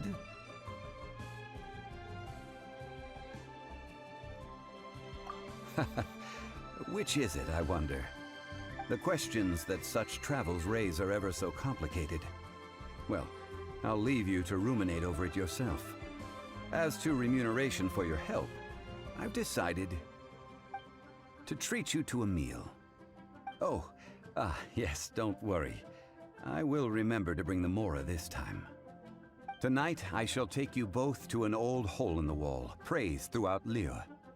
Hole in the wall? As in a cool restaurant? Indeed. Let us meet near the harbor, at third round knockout.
I keep watch. You leave, you call me. What about the pickpockets? Listen, let me tell you how it is. Made another handsome sum today. Come and see these to our success. Curios.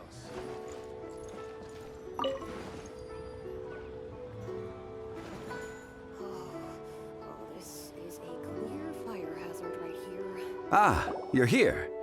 There's no need to order. I've already done so.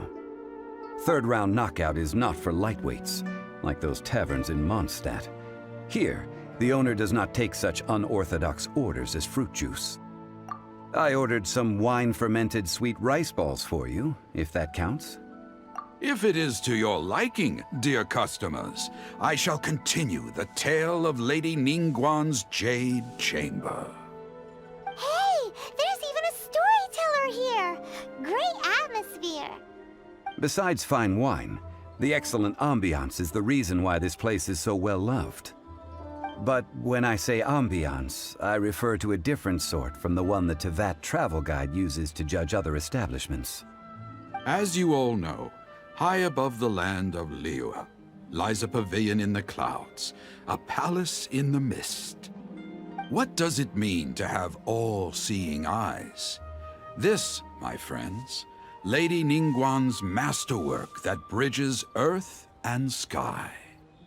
Imagine, the weather is clear, and you gaze down from the deck on the world below. Behold, the glorious sights of Liyue Harbor, stretching out far and wide.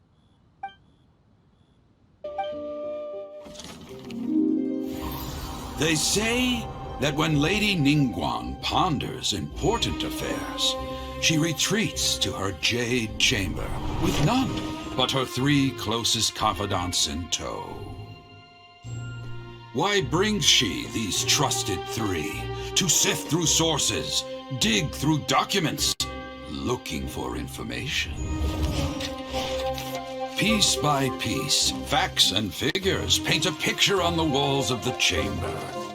But well before the wall is filled, Lady Ningguang's mind is made up. Having made her call, she has every last document shredded, and whoosh, she scatters the shavings out her window. Ah, look at them, how they billow in the wind like a sudden swirling blizzard. As the fragments fall, traces of text flicker before the eyes of the merchants of Liyue, like ink stains in white snow. The saying goes, the rarest treasures in the land are the words brought by the paper snow. For the words of the Tianquan have the power to move mountains, and all throughout the land know it.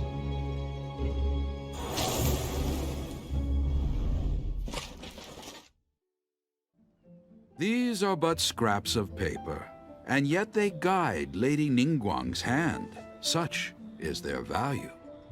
Merely grasping 1 or 2 of them will surely gift you a fragment of her wisdom, enough to stay a step or 2 ahead of your peers. Tianquan Ningguang. Feels like we're hearing this name a lot. Liyue locals talk about her. The Fatui hate her. She's most likely the one who hid the exuvia, and we saw her at the rite of dissension. Huh. Paimon wonders what sort of person she is. At last I have found you. You who returned from Jueyun Karst. Who's there? Wait, I am not with the Millelith, nor am I here to claim your bounty. However, I am an emissary of the Liyue Qixing. My name is Ganyu, secretary at the Yue High Pavilion, and I have come specifically to meet you. Well, in concrete terms, I am the corporate secretary for the Qixing. At the moment, I am serving as Lady Ningguang's special emissary. Ningguang sent you? We were literally just talking about her. My apologies, you who have returned from Jueyun Karst. I am duty-bound and cannot extend my courtesy to you in full. But I have with me a letter from Lady Ningguang. She extends a formal invitation to you in her capacity as Tianquan. She invites you to her palace in the sky. An official invitation? Lady Ningguang said this. Invite her to come here. I wish to meet her. At the Jade Chamber, together we shall snip every one of these entwining dark threads.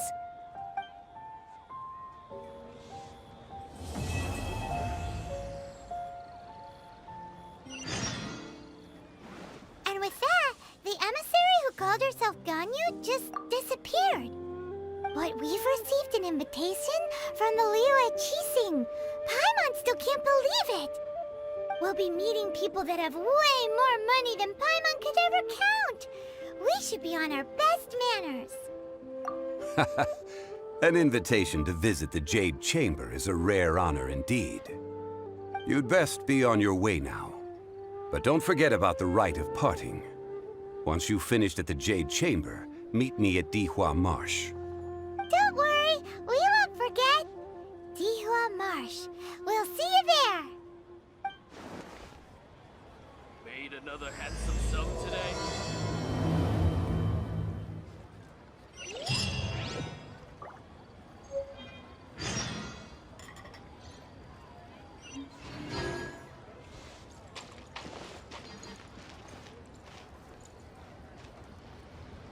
A toast to our success.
Look up there! That's the Jade Chamber!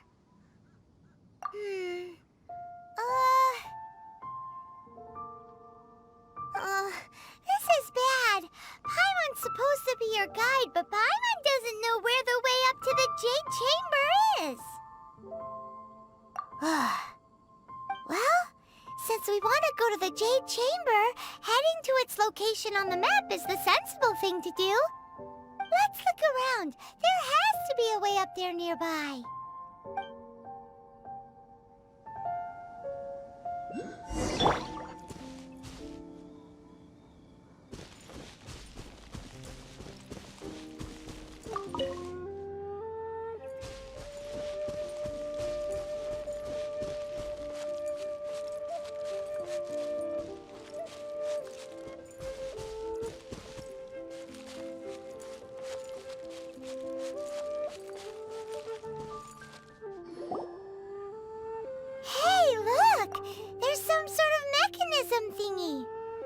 Since this is the right place, it must have something to do with the Jade Chamber.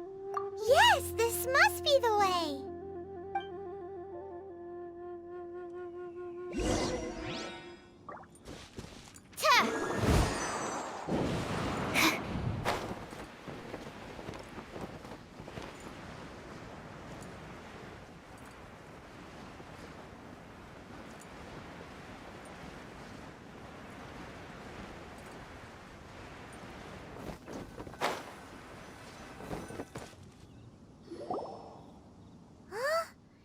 Takes us up to here.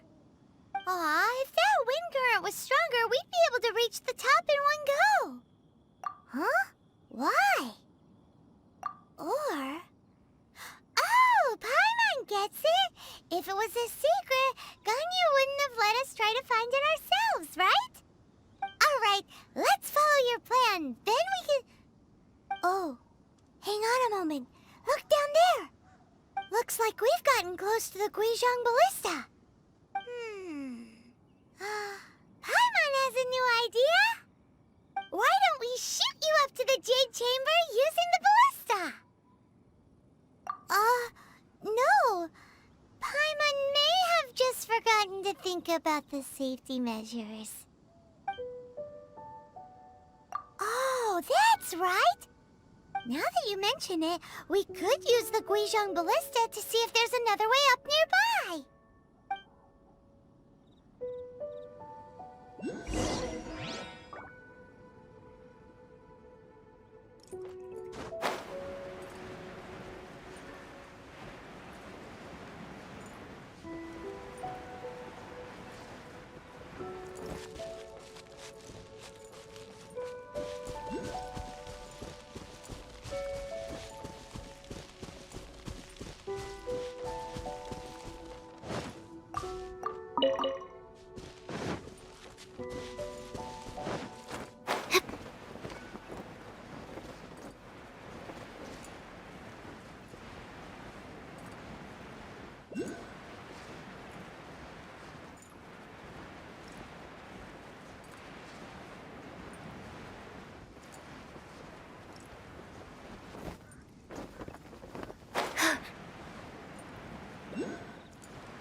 Halt! Who trespasses on these hallowed grounds? Exactly. What are you talking about? We're invited guests. What makes you think you can treat us like this? No. Wait. Maybe this was Ningguang's plan all along. She pretended to invite us to the Jade Chamber, but set up a Millilith ambush here to arrest us. Now Paimon's mad! You! Over there! This is a trick, isn't it? How shameless! What? We're just on guard duty. What do you mean, shameless? What nonsense! Seize these suspicious intruders at once! Well, here they come! Line them up and knock them down!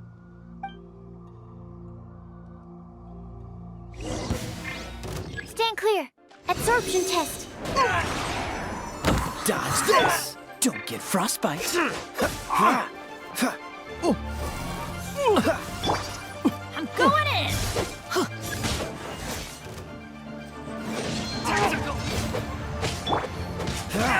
To arms! Take the target alive! Let's light it up!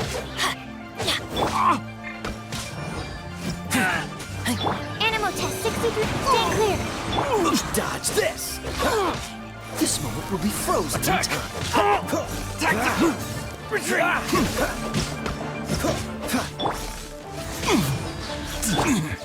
Bested! Take the target alive! Animal test 6308.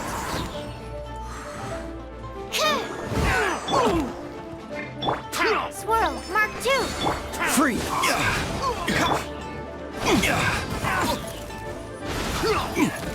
Everybody stand back! Let's light it up! Dodge this! Don't push your luck.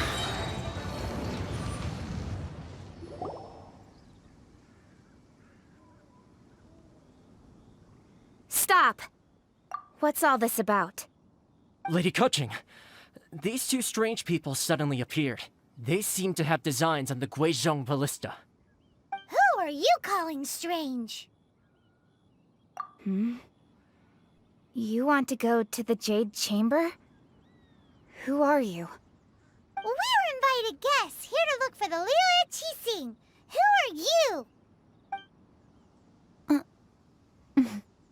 Well, As it happens, I am one of the Liyue Qixing. Oh! I'm Kuching, the Yuheng of the Qixing. I know of you, traveler. You're Ningguang's guests, yes? Didn't expect to meet you here in the mountains. Wow. Paimon didn't think we'd meet some super rich big shot out here in the middle of nowhere either.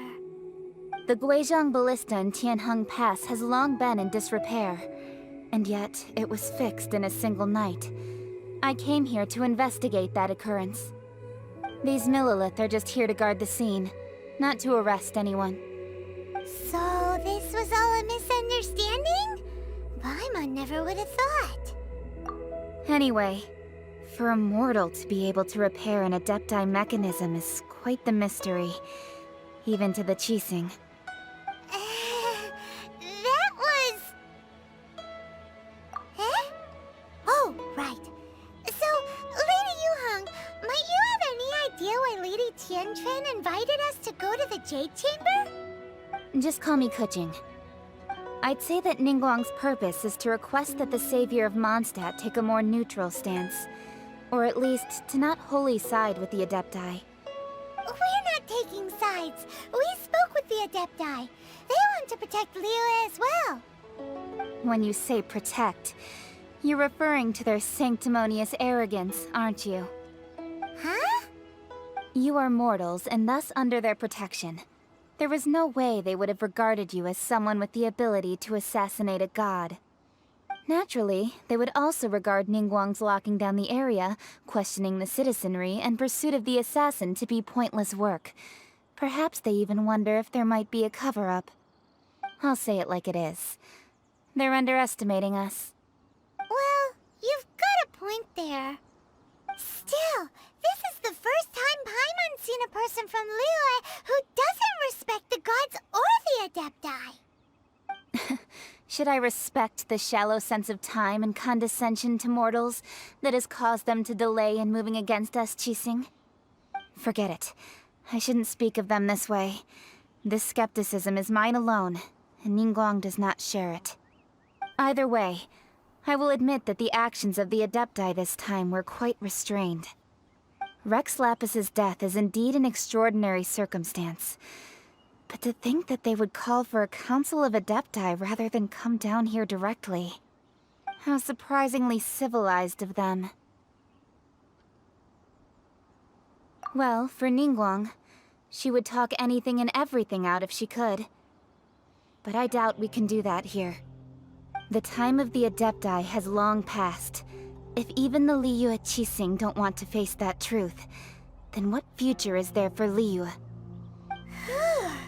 Another super bold statement. I'll stop here. Honestly, I hadn't intended to say so much. But you're a good listener, traveler. You should both be off to the Jade Chamber. Don't be late now. Ningguang's schedule is packed to the gills all the way till next year. The cream of Liyue's mercantile crop all see ascending to the Jade Chamber as the greatest honor. Each brings rich gifts as they visit, all to curry a little favor with Ningguang. Favor? But... Wait, that's right! Greeting gifts are a staple of Liyue's culture! We need to get one. Not... Alright. You can decide on your greeting gift yourselves. Let me tell you how to get to the Jade Chamber first. You didn't actually have to come to Mount Tianheng. Go back to Liyue Harbor. Find a guide at the Yuehai Pavilion, and... well then. May we meet again, traveler. Well, that Yuheng may not respect the gods, but Paimon thinks she's a pretty cool person. So, what should we give to Ningguang when we see her? Oh, right! Paimon dreamed of an amazing snack last night! Sugar-frosted slime! Paimon has a feeling that it would be perfect for a super rich person like Ningguang. Why don't we go with that for a gift? Nope! But Paimon's sure that we just need to make it with some boom shakalaka. Let's go gather ingredients! Time waits for no one, and neither will our riches.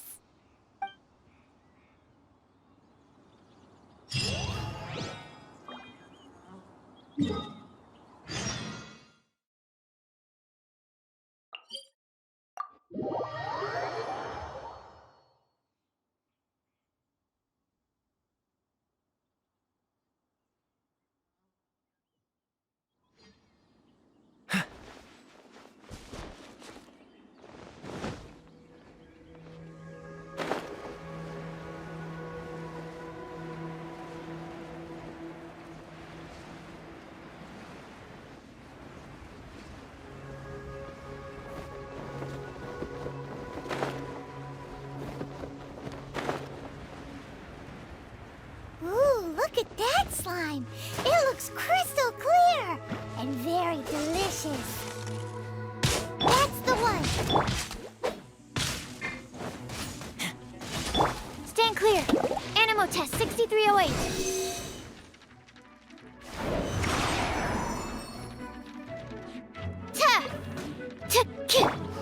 Cool it! What's the hurry? Freeze!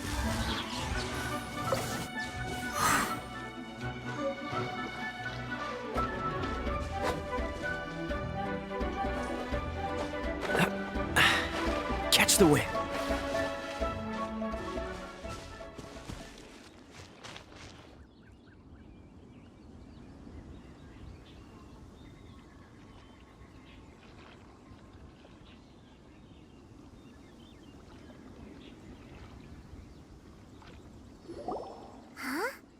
Is it just Paimon? Or is there a sweet fragrance in the air? Huh? Did you hear that? No! That was definitely someone in trouble. It came from those ruins over there. Uh-oh. It looks like the treasure hoarders have locked someone inside.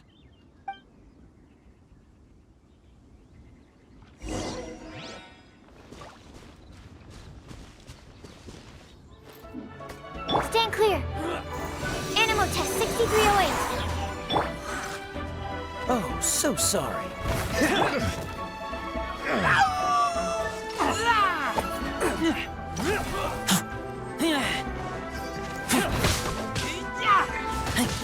Cool it! I'm going in! Absorption test.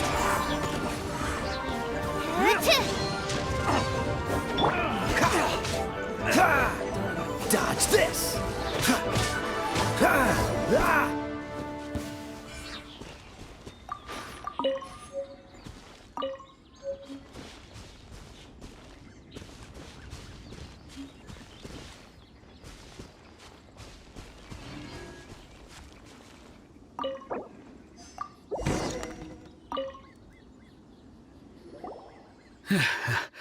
Thank you for your help, kind travelers.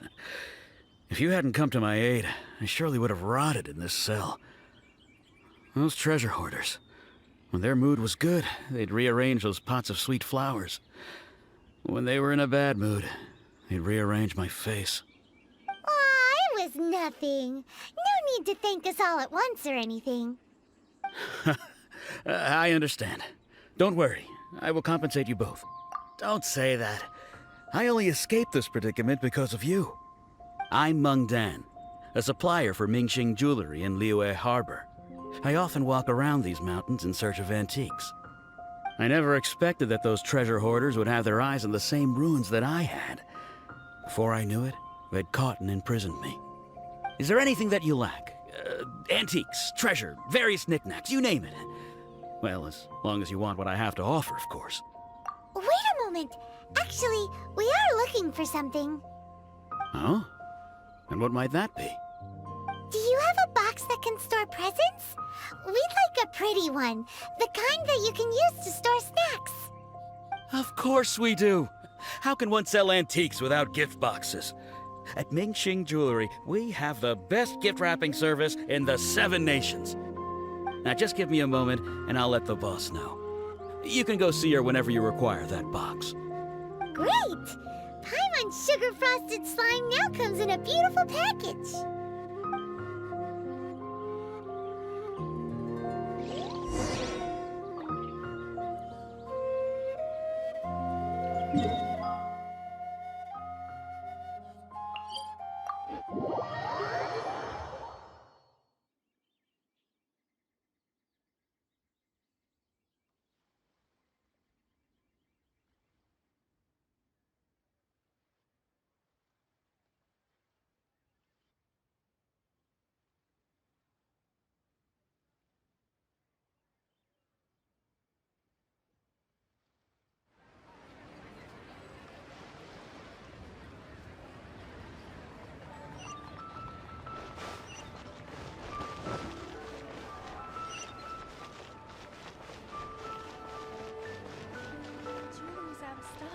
We have some new items in.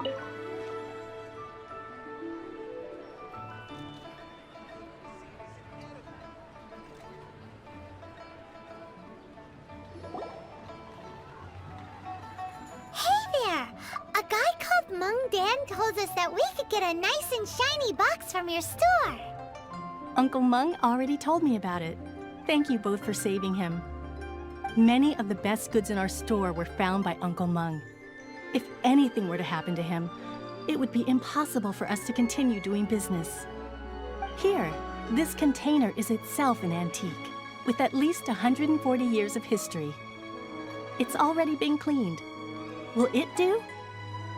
Yep. It's great! Hang on a moment. Could we borrow one other thing? Sure. Please help yourselves. As long as it's on our shelves. Traveler, this clay pot looks really awesome. If we use an antique as our mixing bowl, we should be able to make a great snack. It's done! The one and only sugar-frosted slime! Carefully now. Into the box it goes and dust it over with a bit more powdered sugar. Oh yes, you might want to use these 2 freshly picked flowers as decorations too. Woohoo! It looks beautiful! Great! Now that we've put all that we've got into this box, let's go to the Jade Chamber to see Ningguang.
While the Millilith stands guard, evil shall never prevail.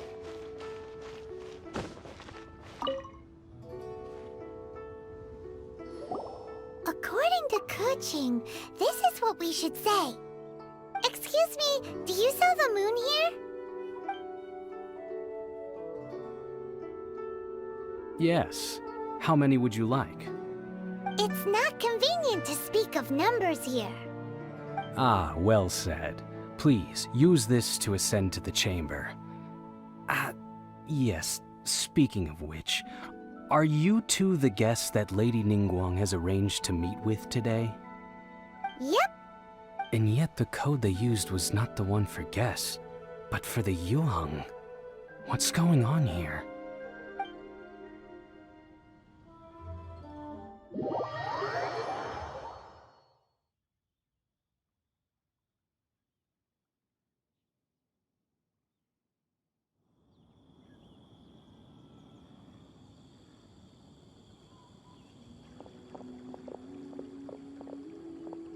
I've been waiting for you, returnee from Joyun Karst. It's Ningguang! Since this is our first meeting, we've prepared a gift. I hope you like it.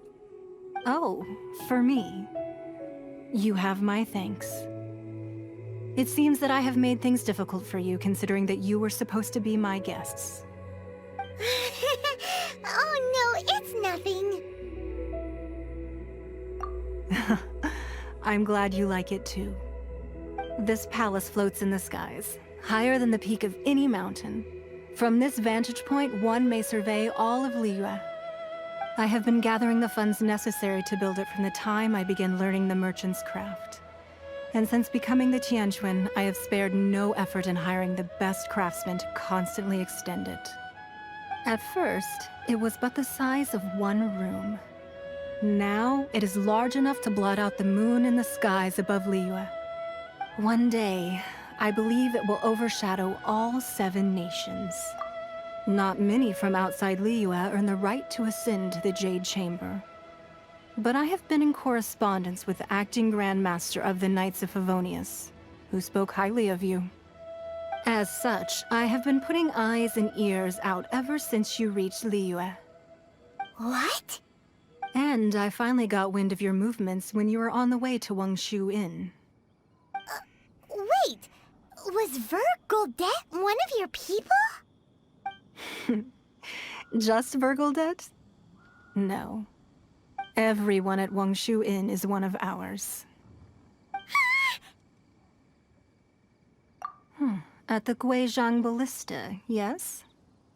You weren't peeking on us from the skies the whole time, were you? I fear that peeking would have been a little difficult from this altitude. Our eyes and ears are more than sufficient. You two are very interesting people, after all. It would be natural to take an interest. Well, I wouldn't expect you to trust us, considering that you have had far more interactions with the Adepti. The reason I invited you here was to clear up some misunderstandings.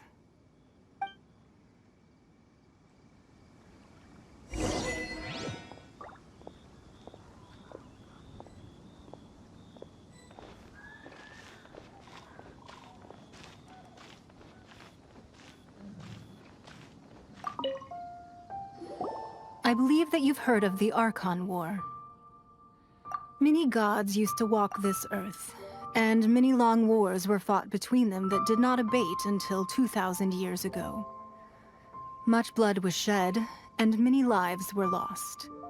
In the end, only 7 victors remained standing in Teyvat. They built cities and nations on the corpses of the vanquished, and thus began the era of the 7. You can see Goyun Stone Forest from here, I trust. It is no natural rock formation. Those are giant spears of rock hurled by Rex Lapis during the war. Beneath the spears lie those cast down by Rex Lapis in those days, gods that failed to seize the title of Archon. Not only is it true that gods may die, but so too has the membership of the 7 changed over the last 2 millennia. Rex Lapis's passing is an unimaginable disaster for Liyue, but the Order of the 7 will not collapse simply because of that. Another Lord of Geo will arise sooner or later. Yet, how are we to forget Rex Lapis? When that time comes, the relationship between the people of Liyue and the gods and Adepti will surely be different from before. Even in a new era, the Liyue Qixing remain Rex Lapis's former subjects. Do you really think us capable of having played a part in his demise? Of lacking the foresight to see the certain repercussions? That day at Yujing Terrace, it was also very sudden. Even I was caught completely off guard. You were there, you no doubt saw. But our enemy has long lain hidden within the harbor. If we do not act against them now, they will surely gain the upper hand. Hiding the Exuvio was a necessary maneuver to take the initiative back, to play the spider while our foes scurry about. Who's this enemy you're talking about? What do you think, traveler? Huh? What are you two talking about? Well answered. The scenery out here is fine indeed, but the wind is a little strong. Our preparations to receive guests within are complete, so please, this way.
Be at ease, you two.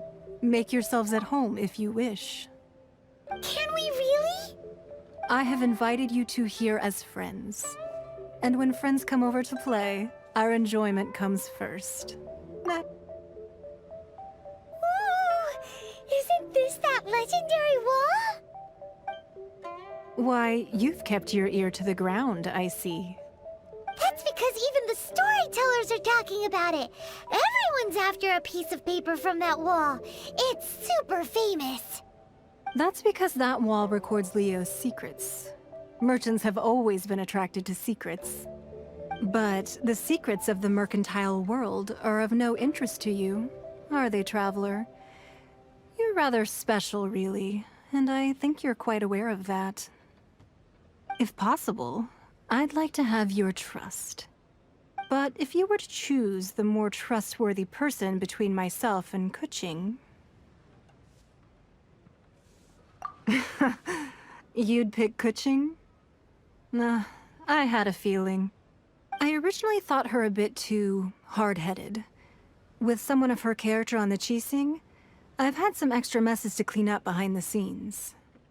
But after she said those words, the time of the Adepti has long passed. If even the Liyue Qixing don't want to face that truth, then what future is there for Liyue? Well, I must say that quite a few of my doubts have been dispelled.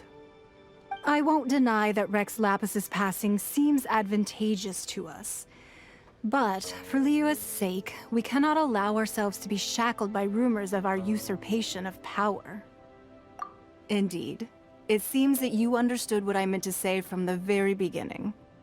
I called for the gag order and for the Exuvia to be hidden to temporarily stabilize the situation, and also to prevent something similar to the incident in Mondstadt. With Rex Lapis's death, the Fatui have busied themselves with many clandestine actions beyond their diplomatic remit.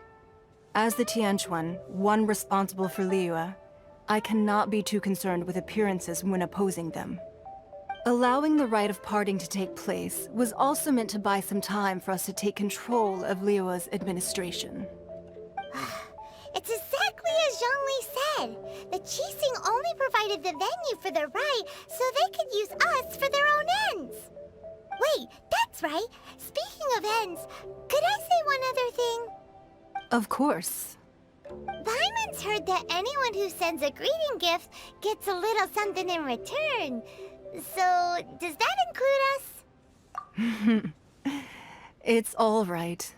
I like direct people. Well, we have made quite a bit of trouble for you recently. How about this? You can pick any one object here as you please, and you may take it with you. Yay! Paimon was just waiting for you to say that! Let's see, what should we get? One of the sheets on that wall! Don't look at Paimon like that! One of these sheets of paper will sell for crazy prices, even if it's only as large as Paimon's fingernail. Just imagine how much more a whole untorn sheet would sell for. Let's grab one! The biggest one!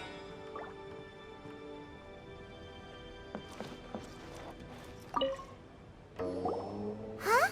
Well, that was an easy search. The biggest sheet is right up there in the most obvious spot. Let's go with that one. La la la la la. Let's see what's written on it. Huh?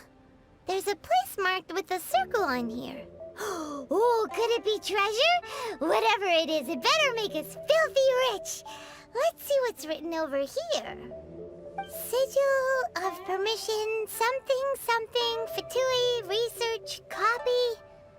Huh? Aw, that doesn't sound like treasure at all. This piece of paper shows that a Qixing spy discovered traces of classified Fatui research on the Sigil of Permission. Oh, Ningguang did say that the Fatui have been up to all kinds of mischief in the shadows of Liyue. Spreading rumors, wanting to get their hands on the Archon's body and whatnot. But research on the Sigil of Permission? Paimon wonders what they're up to. Speaking of which, there's also some connection between you and the Sigil of Permission. Seems there's still more for us to find out. Oh, you really think so? Well, should we not go then? Oh, so you're saying that it's precisely because we can't completely trust Ningguang that we should confirm the truth of what she says for ourselves. That's way out of Paimon's league. Paimon thinks she's been nothing but good to us. Anyway, we'll see if you're onto something. Before we look for Zhongli at Dihua Marsh, let's go to the place marked out on these papers and see if the Fatui really are up to no good there.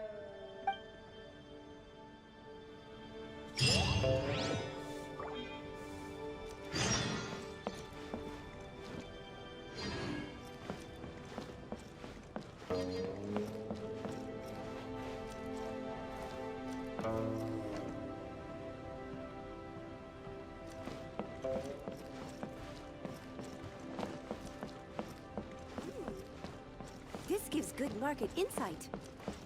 Lady Ningguang looks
Stand clear. Enhanced animal module 75. You'll get it. They really were Fatui at the location written down on this piece of paper. And they look really mad at us too.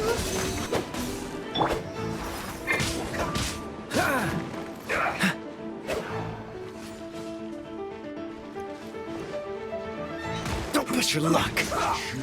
This moment will be frozen. Almost.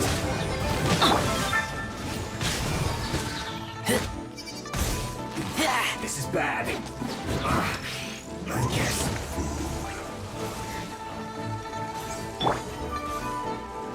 Absorption test. Animal test 6308.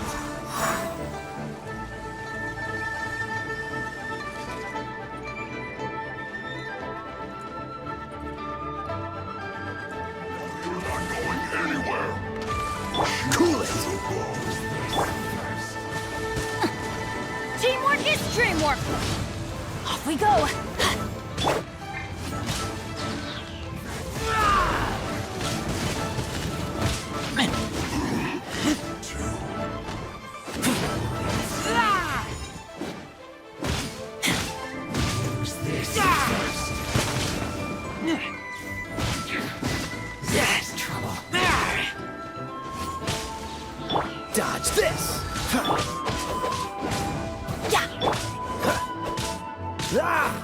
Freeze! Stand clear! Absorption test! The loneliness of death.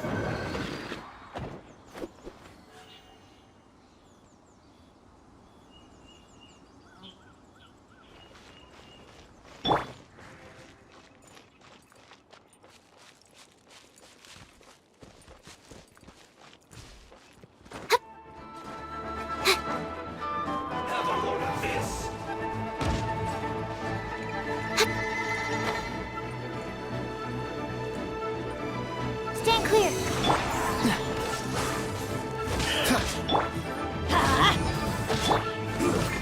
Shouldn't get careless. Cool it! Animal test 63 up.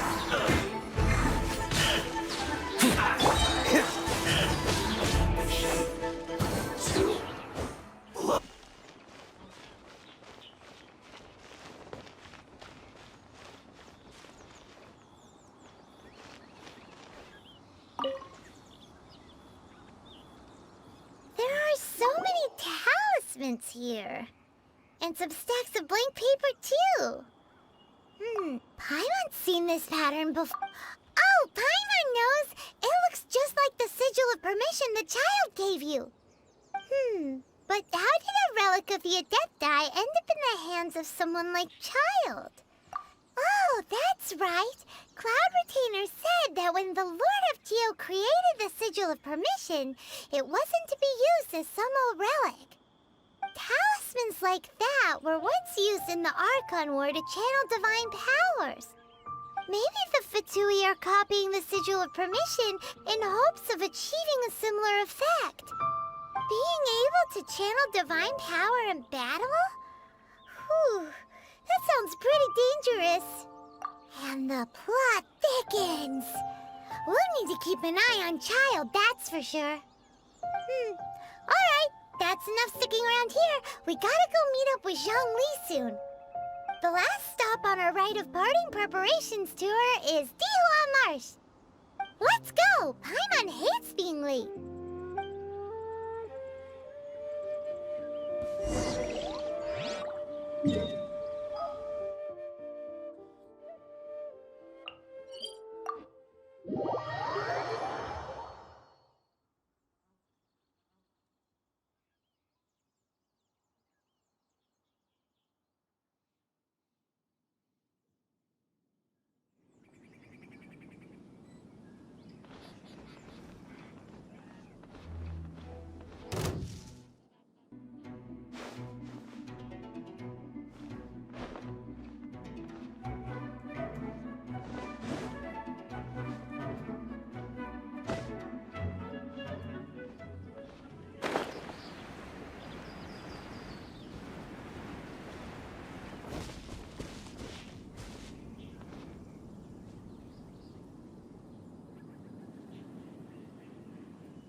Right on time.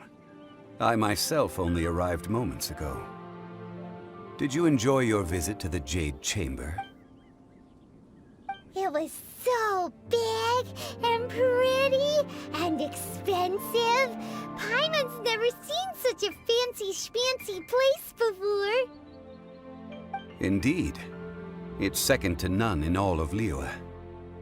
Then you met with Ningguang, I trust? What did you talk about with her? She's super rich and so generous. Paimon thinks she's very friendly. Yeah, her take on Ningguang is quite different from Paimon's. She thinks that even the tactless Yuhang is more trustworthy than her. Oh, so you also met with Keqing then? What did she have to say? She said the time of the Adepti has long passed. If even the Liyue Qixing don't want to face that truth, then what future is there for Liyue? No respect for the divine. Indeed, contrary to the ever-bold Keqing, Ningguang is more of a businesswoman at heart, though they are both members of the Qixing. Although she's friendly, there's no way of clearly discerning her true intentions. Yes, she has only relied on herself to rise to her current position. No ordinary person could ever achieve that. It's said that she's the one behind the constant expansion of the Jade Chamber. It's the second most important thing to her.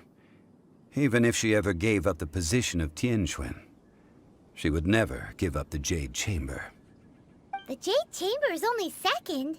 What's the most important thing to her then? Why, Mora, of course. All Ningguang talked about was the Fatui this and the Fatui that. She said that after Rex Lapis was murdered, the Fatui have constantly been trying to sink their fingers into Liyue, and that they aren't to be trusted.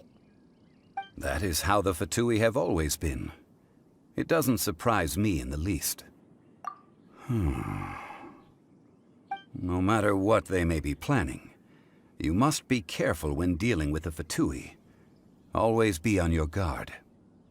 So, is there anything we need to get for the rite of parting in Dihua Marsh?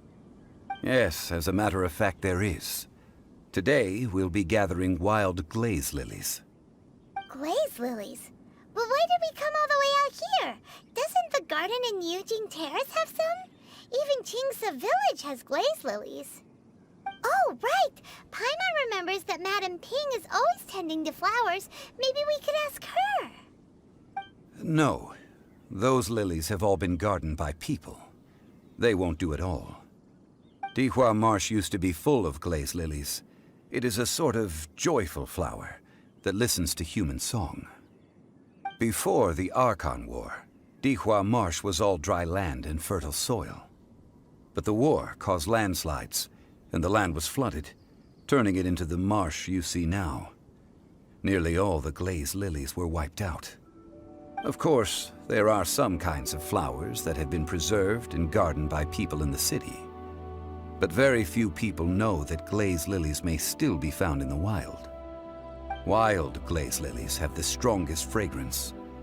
If we want to follow the true tradition of the rite of parting, we must grind up the wild lilies and place the powder in a censer of everlasting incense. But I'll need your assistance in gathering these flowers. No, I need you to sing to them. Singing to the flowers will make them more fragrant. So how good is your singing?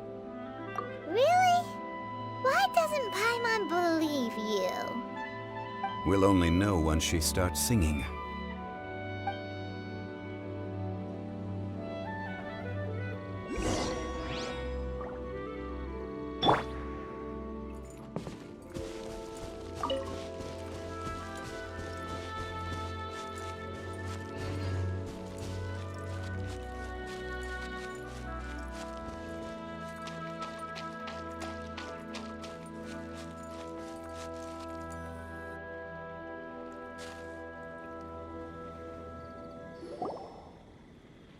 It's time to sing, whenever you're ready. Da da da da da da da da da da da. What happened? These flowers are jumping. They look really angry. Is it because you sang a song for Moндштадте that they don't understand here in Liyue? Stand clear. I'm going in! Ha!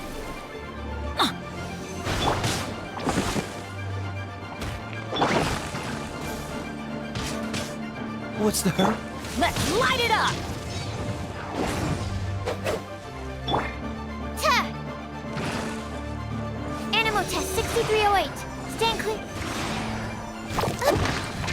My glasses!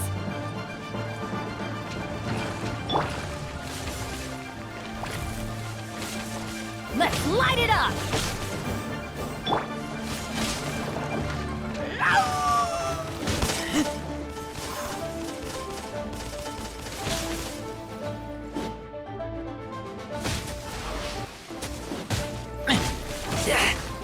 Get back! I taste blood.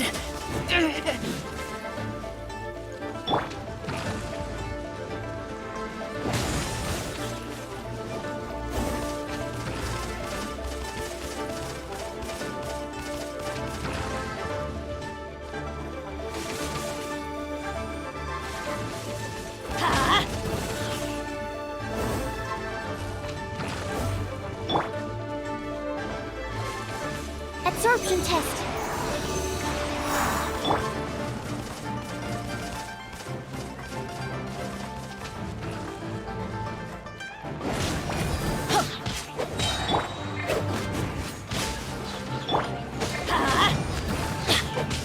Teamwork is dreamwork! Yeah!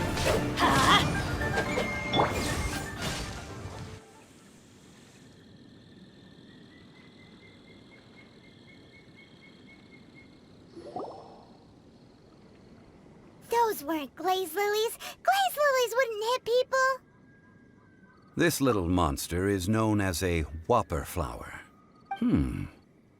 Strange. These petals look interesting. The glaze lilies used as a disguise were buried with the whopper flower for too long. The result seems to have surprisingly potent medicinal value. Let's collect what we can of these petals. Well, that's nice and all, but will those petals be useful for the rite of parting? Unfortunately, no. That's so lame. Excuse me. Are you searching for glaze lilies? Oh, hey! It's... what's-her-face? Paimon can't remember. Yongu? Who's that? You've completely forgotten my name, haven't you? Ah! That reminds me. How was your visit to the Jade Chamber? Well, it sure would have been better if you told us how to get up there. Didn't I tell you the way? Surely I did. Nope. We found the way on our own. Oh, I see. Uh-oh. I guess I really did forget to tell— Something seems a little off about Ganyu. She's acting different from the first time we met. Where's her serious attitude now? Ah, well, I met you at that time as an emissary of the Tianquan. But now, I am simply out on a stroll to see the flowers. You came all the way out here to see the flowers? Why not just enjoy the gardens of the city? Yujing Terrace is where Rex Lapis parted from this world. If I strolled through those lonely gardens now, I wouldn't be able to bear it. Whenever my duties take me near Yujing Terrace these days, I draw the windows to block my view of the gardens. Oh, sorry. We shouldn't have brought it up. No, it's quite all right. I just haven't processed my emotions yet. When the Archon War came to its end 2,000 years ago, the first iteration of the Seven would gather in Liyue and drink with Rex Lapis. But 5 of those original 7 had already passed before Rex Lapis. It's truly a changing of the guard. Yes, now that the spirit of Rex Lapis has returned to the heavens, only Barbados of Mondstadt remains of the first 7. The other 5, including Inazuma's Raiden Shogun, are no longer the same friends from 2,000 years ago. Of the current 7 Archons, the youngest is Sumeru's god of Dendro.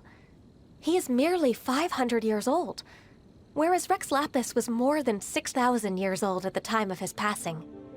This means that Liyue had been under Rex Lapis's rule from the moment it was first founded 3,700 years ago. The city has never had to bid farewell to its deity. So what do you think of this farewell? Huh? This is a little sudden.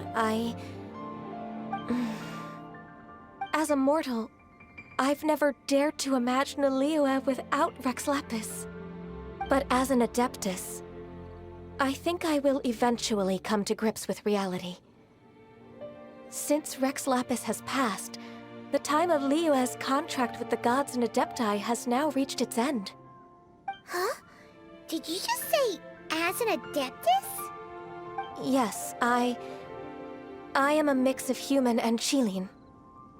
Adeptus blood flows through my veins. I fought for Rex Lapis and the city of Liyue during the Archon War. After the war ended, I signed a contract with Rex Lapis and took the position as secretary for the Qixing. I've continued those duties to this very day. Well, let's save that conversation for another day. You say that you are here looking for glaze lilies? I also know where wild glaze lilies can be found. See, I've just picked one myself. Here, you may have it if you wish. We dare not refuse it. Oh, so did you sing a song before you picked the lily? Indeed, I did. I know this tradition well. In fact, I sang a local Liyue ballad to it. Wow, so you really know your stuff, too. Thanks, Ganyu. No, it is you who I should be thanking. If not for this chance meeting, I never thought that I would be able to contribute to the upcoming farewell for our ancient lord. If you would excuse me, I should return to my work now. Good luck. And that just about does it. Our preparations for the rite of parting are mostly finished. Given the ease of picking glaze lilies, I think this was a fitting end to our tasks, in more ways than one. Yeah, Paimon can already imagine him starting a business in Liyue. I've had enough ventures in my life already. Beginning a new undertaking is always difficult at first, and requires no small amount of effort. And once business is at full steam, the stress of it all only wears away at you over time. So you must be careful to take the time to step back and re-examine yourself. If left unchecked, the wear and tear on your heart may go well past mending. Wow. See? Zhongli sounds like he's already seen it all. Alright, I think it's about time we head back to Liyue Harbor now.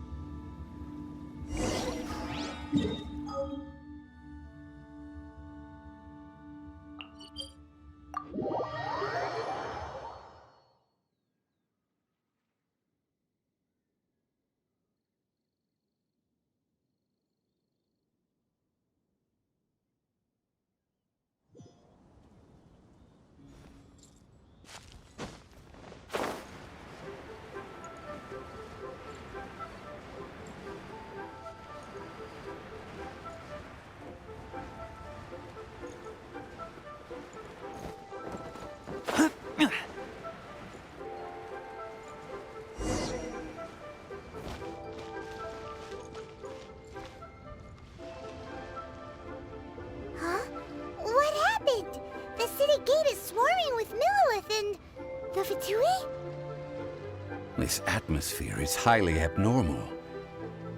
It seems as though something big has happened.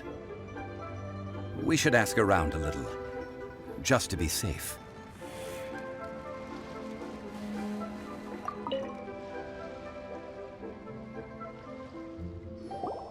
Ah, you're the consultant to Wangsheng Funeral Parlor. Mr. Zhongli, I presume. The Millilith are watching our every move now. These are desperate times. We mustn't act rashly. Desperate times? The Adepti of Joyun Karst are finally on the move. Do they intend to exercise force? Most likely. I've heard that some members of the Qixing have already gone to meet them. Well, I say meet, but it's more like they're attempting to stall the Adepti outside the city. However, both sides were quite obstinate and hit an impasse. It seems inevitable, given the current situation. The Adepti do not acknowledge the Qixing. They only acknowledge the contracts of the Geo-Archon. If the two sides come to blows, Liyue Harbor will be in no position to stop them. Surely the Liyue Qixing are not the sort to give in so easily. Their boneheadedness is known throughout the lands. Yet it's because of that obstinacy that mortals and Adepti are now on the verge of conflict. And what now? How is it that the Fatui have come under fire? That's all Ningguang's doing. She proclaimed that in these tumultuous times, the Millelith must rein in the actions of the Fatui. Only now do they want to start keeping tabs on us? That's the Qixing for you. Anyway, Mr. Zhongli, you're one of Child's close associates. Please understand that your actions will reflect on us. Don't let anyone catch you off guard. It looks like things are about to boil over in Liyue Harbor. Do you intend to use your neutral identity as an intermediary between both sides? Or will you use your sword to turn the balance? Neither path is an easy one. Oh, by the way, Mr. Zhongli, we've heard that the Wangsheng funeral parlor has also been caught up in all of this. They're currently squaring off with the authorities at the gates. Things are taking a turn for the worse. I'm afraid I must leave now to handle things back at Wangsheng funeral parlor. I hope that Master Hu has been able to keep things under control for the moment. Consider your next course of action carefully, traveler. If you're trying to prevent an explosion, it may be wisest to look for the fuse first. Whew. Having connections with the Fatui seems to be quite the double-edged sword. So what does Zhongli mean by looking for the fuse? Oh, Paimon gets it! If there's anyone that wants to see the whole city turned upside down, it's definitely him! He must be waiting for the moment when no one is watching to do something really bad. But where could we find him now? Where would he go at a time like this?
Wow! This is the Golden House? It looked impressive enough from the outside, but who would have guessed that it was even fancier on the inside?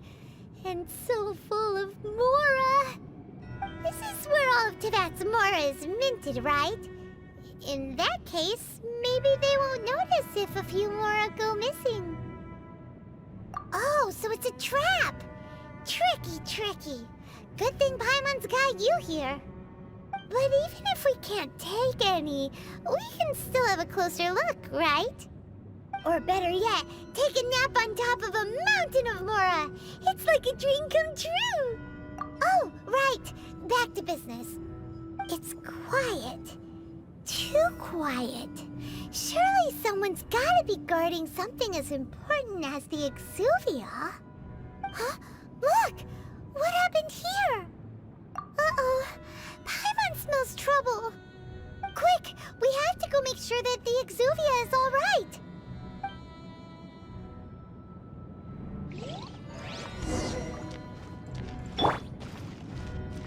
Adventure time!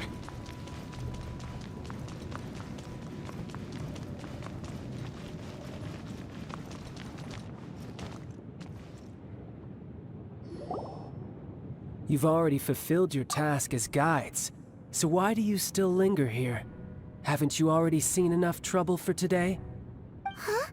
Who's there? If you were Fatui, I imagine that you would be entitled to a generous reward from the Tsaritsa herself. But now, you're nothing but dross, and you're in my way. Although I'm deeply grateful to you that I was able to effortlessly find this secret location, don't you think that trying to stop me now would just be wasted effort? Stopping the Mora Mints, hiding away the Exuvia. The Chising are really pulling out all the stops this time. So you've been planning to take the Gnosis from inside the Exuvia all along? As one of the 11 Fatui Harbingers, it's my duty to see the will of the Tsaritsa fulfilled. She will get that which she desires. I'm not asking for your blessing, and there's nothing you can do to stop me anyway. The time for discussion and diplomacy has already passed. I mean, if it were up to me, I would have skipped that stage to begin with. But I'm willing to do as the Tsaritsa deems fit. Either way, we now come to my favorite part. A simple pleasure, and one that I am oh so delighted to be sharing with you. The battle. Battle? So you're the type that goes looking for trouble, huh?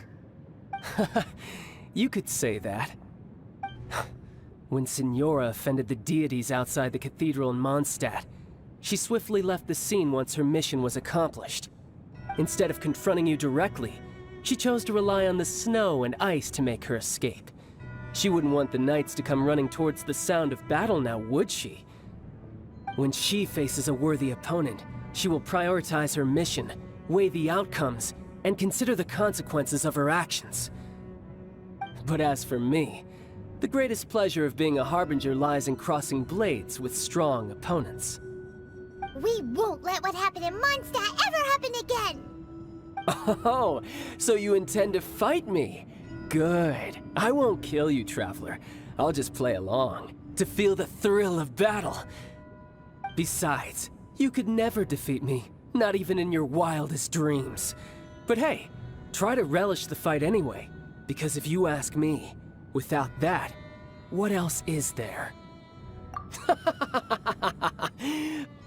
Fighting talk, I love it! Now let's see you live up to it.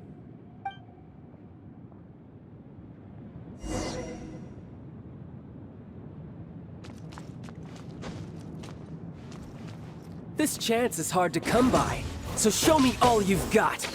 So very few ever get the chance to square off with the Fatui Harbinger. So come now, amuse me, and don't you dare disappoint.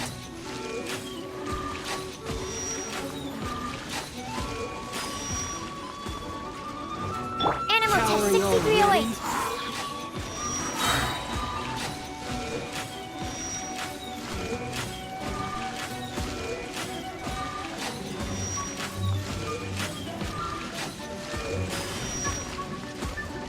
Animal hypostasis emulation.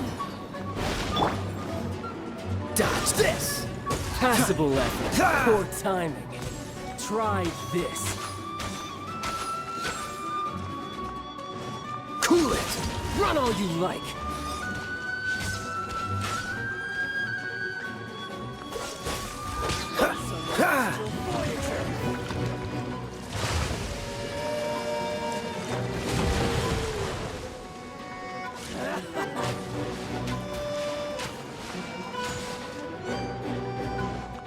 Freeze!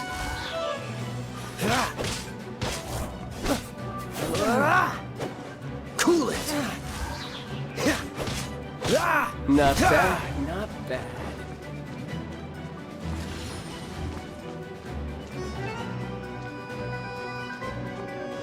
Dodge this! Passable effort. You're wide open.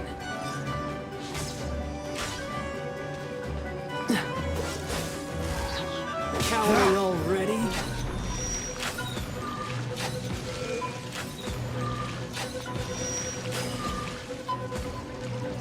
Poor timing. A clear shot.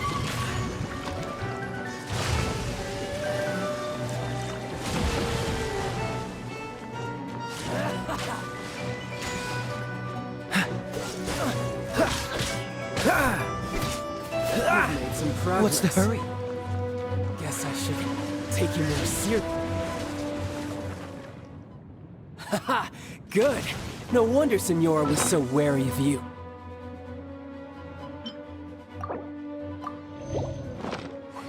Well, that just means I can go all out. Brace yourself. This is about to get tough. Now, show me what you can do against the might of a Harbinger. Stand clear. Absorption test. Cool it! You've got some skills.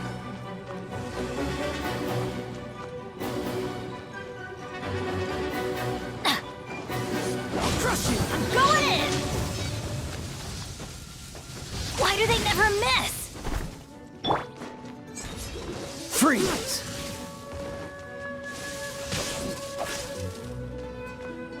All you do is run. Break!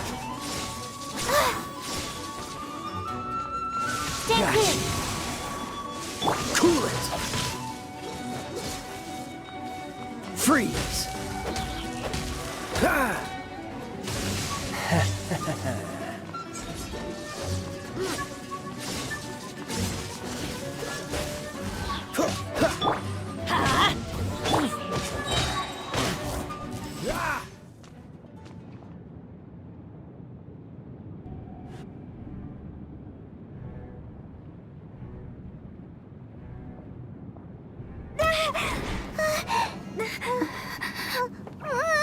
Not bad. Your swordsmanship is quite impressive. But that's about as far as you'll get.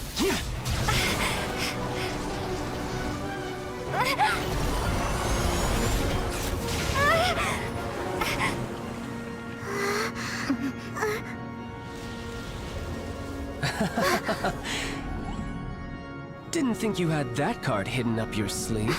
You were just playing us to get close to the Exuvia! Oh, quiet down. Stop acting like some wide-eyed recruit. You've seen this world. You of all people should know. This should have been expected! Well then, I'll be taking more Axis Gnosis now! I see. Well, this is most unexpected. You beat me to it, didn't you?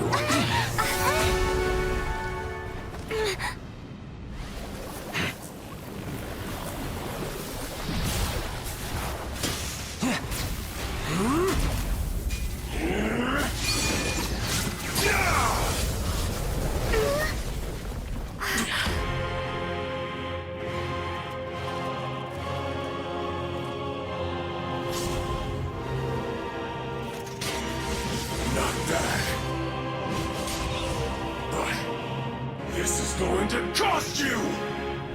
Yeah!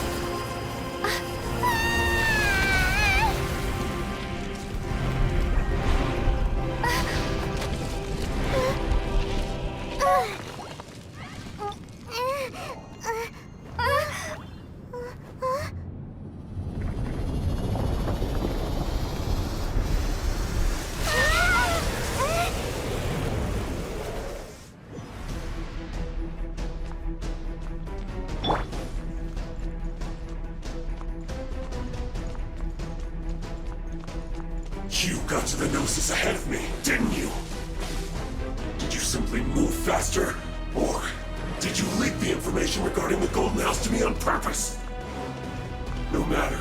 Hand the Gnosis over, now! Don't make me take it from you! We didn't take it!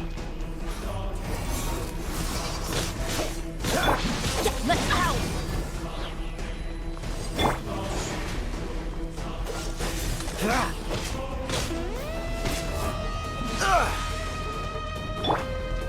Absorption test! Swirl, Mark 2! Freeze! Let's light it up!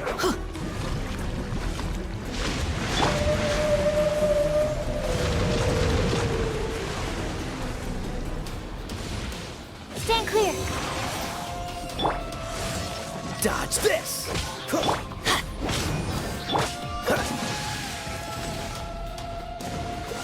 What's the hurry?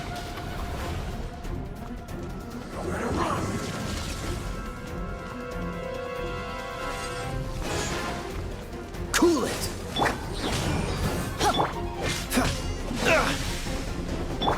Absorption test! Stand clear! Dodge this! Die! Teamwork is dreamwork! Oh, so sorry. Freeze! Above.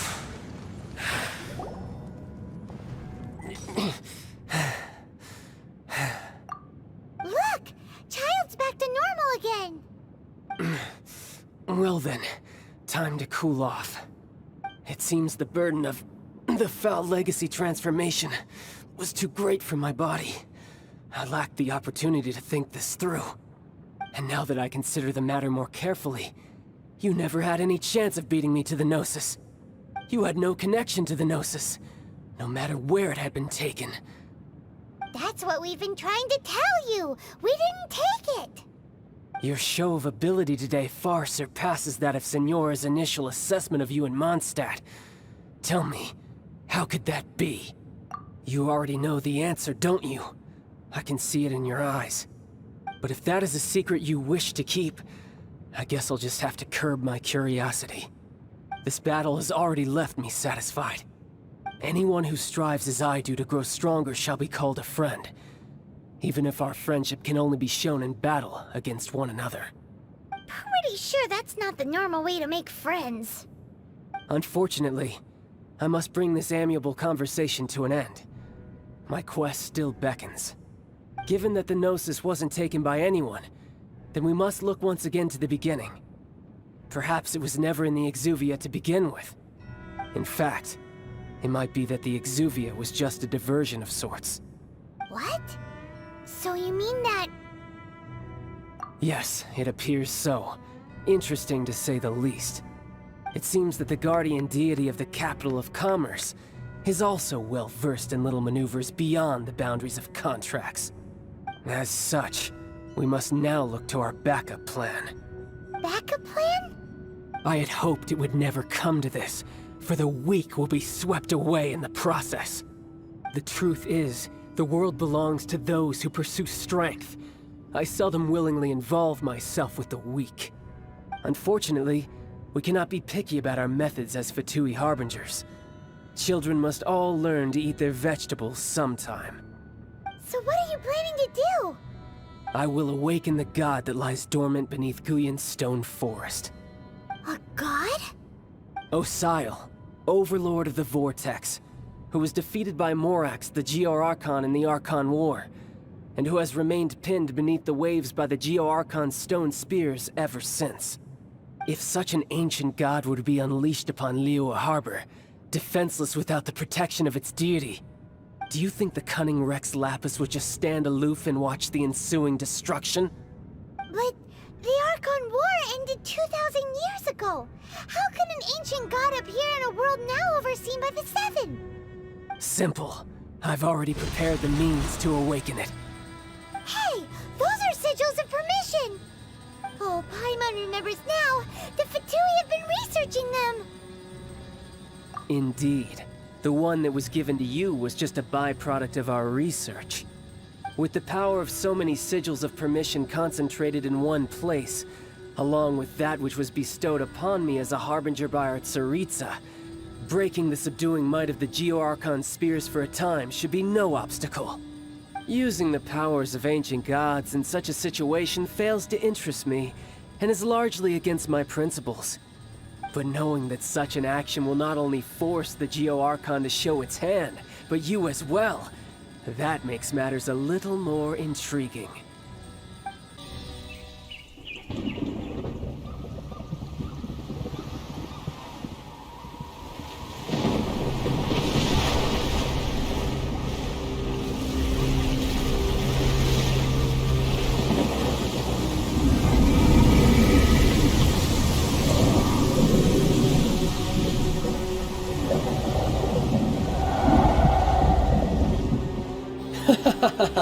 Let's see. Will the nation that has lost its deity be swallowed up by an ancient malice once more? If you wish to drown together with the people of Liyue, you're free to stay and enjoy the show.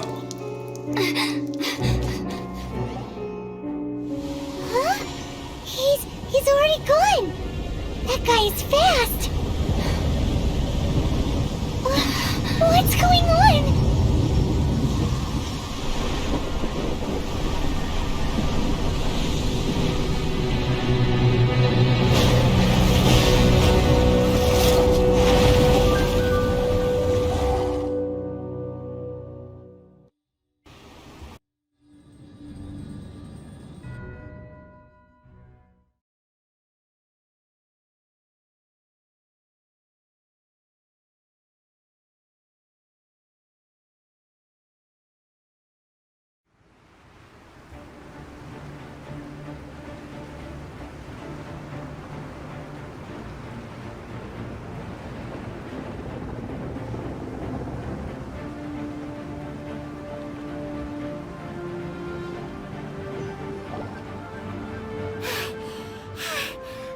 Exhausted.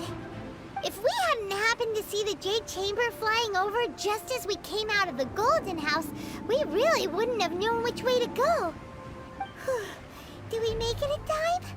Is the Overlord of the Vortex still in the sea? It hasn't destroyed Liyue yet, has it? What are you doing here? Huh? Hold on. It's the Adepti. What are you doing on the Jade Chamber? Paimon thought you were arguing with the Chising. Is the fighting over? Faced with a calamity of such magnitude, we have agreed to put our differences aside for now and unite against this common enemy. Oh, Paimon gets it. So how do you plan to defend Liyue? Just seeing this Overlord of the Vortex guy puts a pit in Paimon's tummy, even from all the way out here. It's not just you. We've got new Millelith recruits who can't even stand at attention without shaking. The force of an ancient god's presence seems to be too much for ordinary people to handle. Which is why we must stop that monster before it gets any closer to Liyue Harbor. So the Archon War was fought 2,000 years ago against enemies like that thing? Now that's scary. So will the power of the Chising, Millelith, and Adepti gathered here be enough to stop that god? We've already discussed this together, and our conclusion is... not necessarily. What? But all of you are supposed to be the guardians of Liyue. Can't you think of something? One certainly could. Huh? The Chising did once research the matter of the Guizhong Ballista when it piqued their fancy. And as fate would have it, one who did craft the Guizhong Ballista with one's own hands is here. For what could you mortals ever learn of Adepti mechanisms? Yet, it would take one, but a little tinkering to turn this ballista into an engine of war beyond your wildest thoughts. I suppose this is one blessing from the Adepti that we should be thankful for. So be it. We shall use the upgraded Guizhong Ballista to fight off that god. All the Adepti here can lend their strength to man it. We haven't a moment to spare. Our battle begins now. Yep.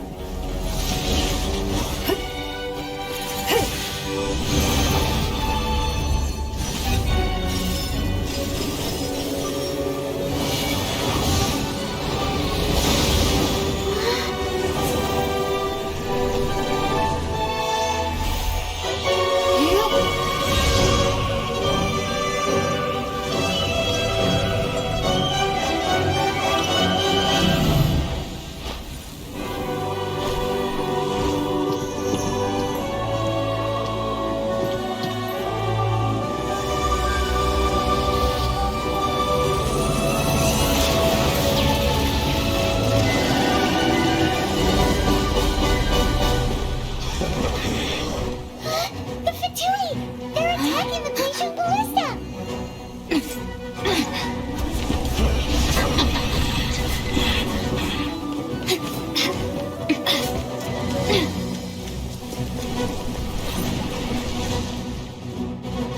With me! Let's go help too! We Adepti have not faced a god in several millennia. Let one see what you're made of then. What strength remains within you, one wishes to witness.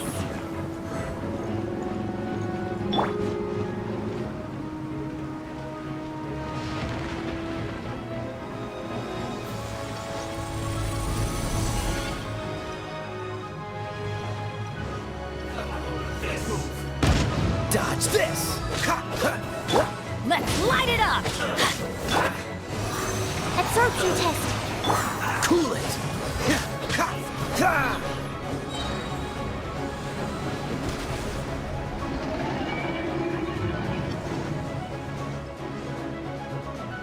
Freeze!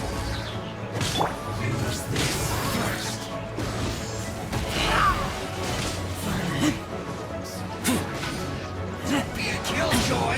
We only looks like I went too far.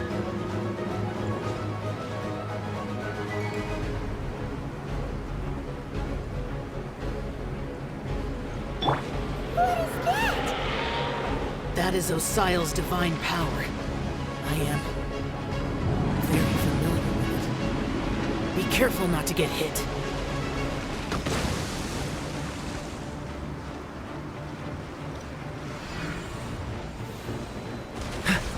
The Fatui! Their attacks are unrelenting! How daring. Snezhnai's diplomats will answer for this afterward. Every last one.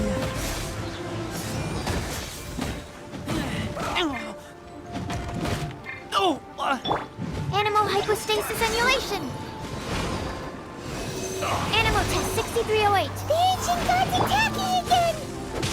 There are so many Fatui too! We kill them! Were you about to say we can't hold them, children?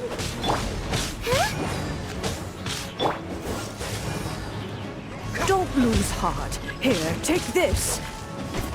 This is adeptal energy! That light from your body, it's like the tiny giant cars! Wow, it's Madame Ping's shockwave! This granny's really strong!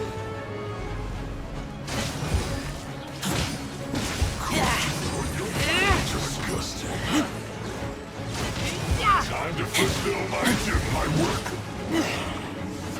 Freeze! You can't run! Well, neither can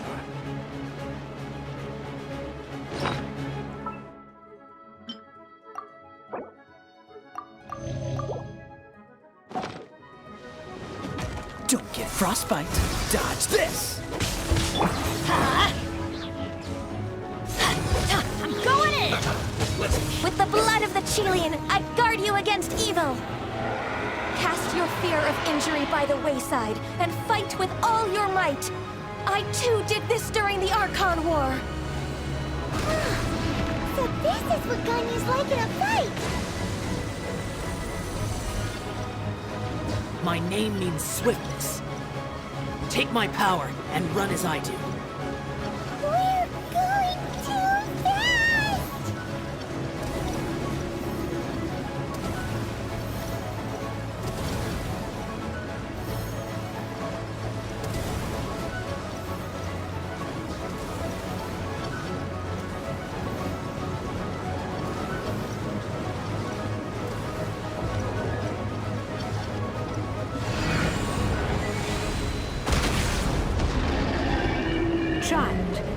strong in body and spirit.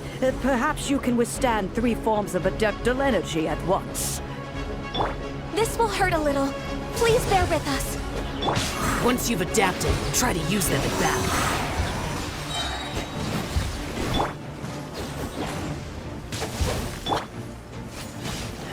Freeze! Let's light it up! Look at me. Just...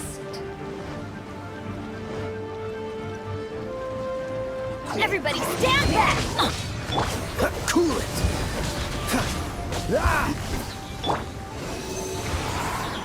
Absorption test. Oh, so sorry. Dodge this!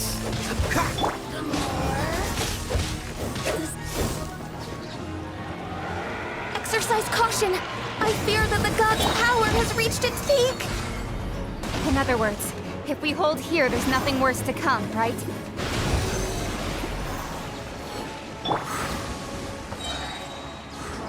Don't get frostbite. I'm going in! Freeze!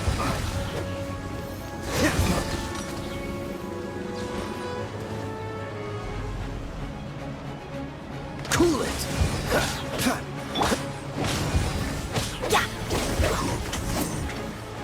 Dodge this! Oh, so sorry. Animal test 6308.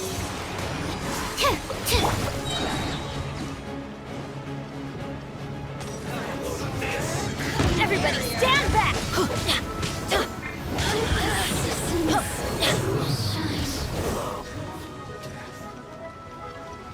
Off we go!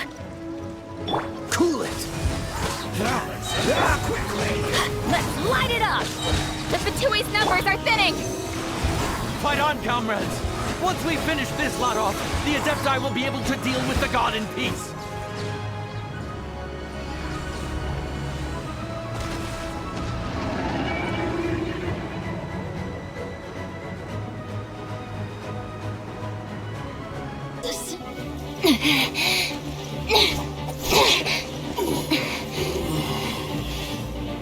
The interlopers are no more. Now we may commit ourselves fully.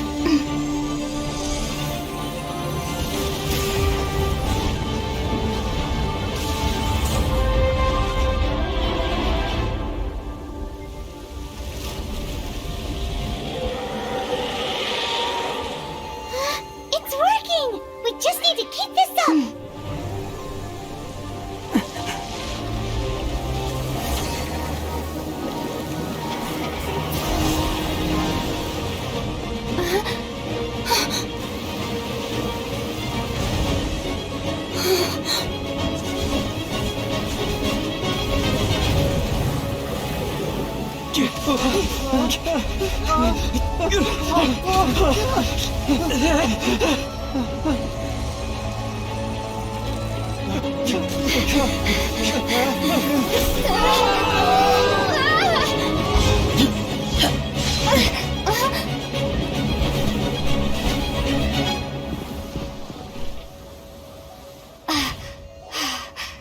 Be careful now. The Guizhong Ballista is destroyed. Without its covering fire, retaliation shall be difficult. But the Jade Chamber is our last line of defense. We can't give another inch, no matter what. I have another idea. What do you mean, Lady Ningguang? I'll sacrifice the Jade Chamber. What is the meaning of this? I understand. Traveler, lend me a hand. Farewell, old friend. Goodbye for now. Let us meet again in the future.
Is it finally over? The ominous aura of that monster has indeed begun to fade.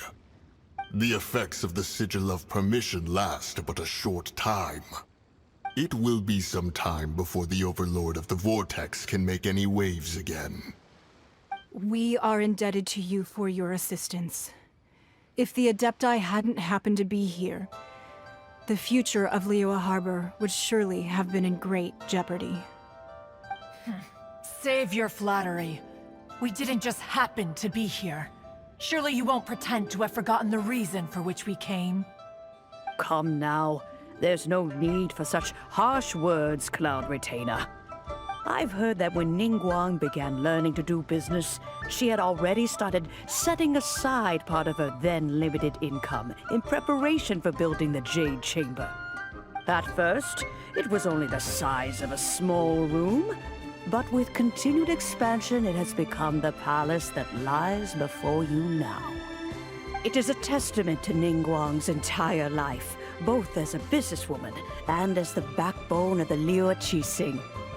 Seeing the Jade Chamber destroyed in the defense of Liyue means much to her. To me, such cooperation and sacrifice deserves at least some recognition, don't you agree? Well, I was really hoping you would say that such sacrifice could at least be used as some leverage in our negotiations. Thank you all for hearing me out. We know very well why the Adepti came here today. But please forgive us. We cannot yield to your wishes. Oh? 3,700 years. According to our records, the Adepti signed a contract with Rex Lapis to protect Liyue 3,700 years ago. Even to this very day, Liyue and its lands have stood the test of time, immovable as stone, just as it was thousands of years before. This is truly no small feat. But that does not mean that the Liyue of today is the same city as it was all those years ago. Do not merely cast your protective gaze upon the land. Instead, focus your sights on our city and each of the citizens that dwell within it. Are you questioning our means of protecting Liyue? I mean no offense. I simply hope that our Adepti forebears would see Liyue in a new light. Forebears, you say? One doubts you would be fit to be part of such a lineage. This morning, Rex Lapis appeared to me in a dream. What? In the dream, I yearned to tell him that we Qixing, though mortal, are equally bound to the contract. Each passing generation of the Qixing leaves many things of value to be inherited by the next generation. I also thought to tell him how the past generations of Qixing had strove under his rule to survive in our mortal world, establishing a network of contracts which has since come to be known as trade. But I dared not speak. I could only gaze at him in silence until the moment I awoke.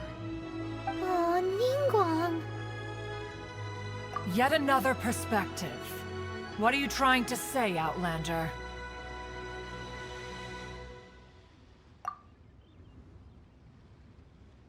Right! That's something that happened in Moндштадте. It's a story about the Four Winds and the people of the Animal Archon. The Animal Archon sought to quell the strife between the two sides, because he believed that such conflict would only scar the hearts of both, and that nothing good would come of it. Each of the 7 nations has its own scars from the past. Though your point is the very height of simplicity. As Adepti, we've become a laughingstock, to be chastised thus by an outlander who has lent us such succor. All right, all right. Didn't Ningguang suggest that we should focus on the city and each of its citizens? I know I already have, so why not see for yourselves? I apologize for appearing in full armor.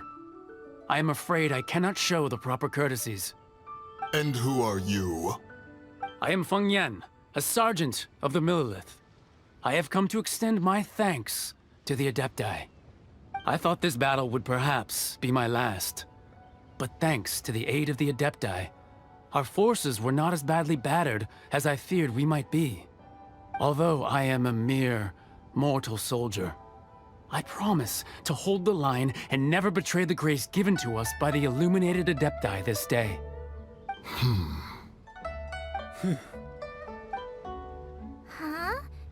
Why does everyone look so down? Didn't we just beat that big monster? Weren't you frightened, dear? It was quite the predicament. I wasn't afraid. All the strong Millilith guards were there, and those powerful heroes with their visions were there. Everyone was there. When danger is near, everyone always protects me. And the rest of the time, they make fun toys and tasty snacks and loads of things that make the harbor so pretty. Thanks for protecting Liyue Harbor. Please come visit us for the next lantern rite. Unfortunately, we wouldn't be able to participate. Huh? Because we are Adepti. Oh, okay. It must be hard being an Adeptus. Aww. You see, this is what Liyue is like today. The country of contracts is grateful to the Adepti for their protection.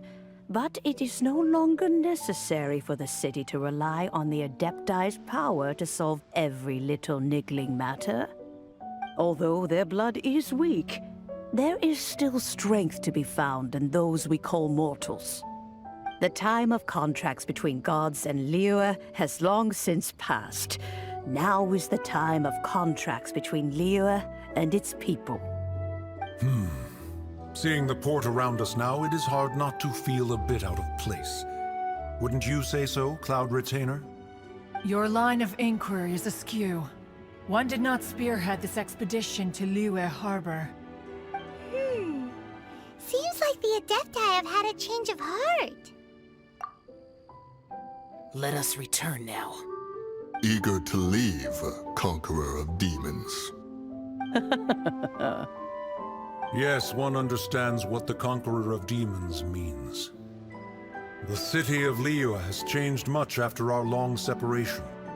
One fears that by the time one finally grasps the new contracts of Liyue, you humans would have once again changed the place beyond recognition.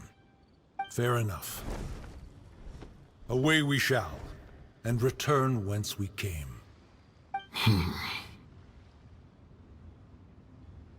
Since we Adepti have consensus, then one shall persist no further. But how will we ensure that the Liyue Chising will not simply exploit their power once we depart? In my view, that is still a thing to be guarded against.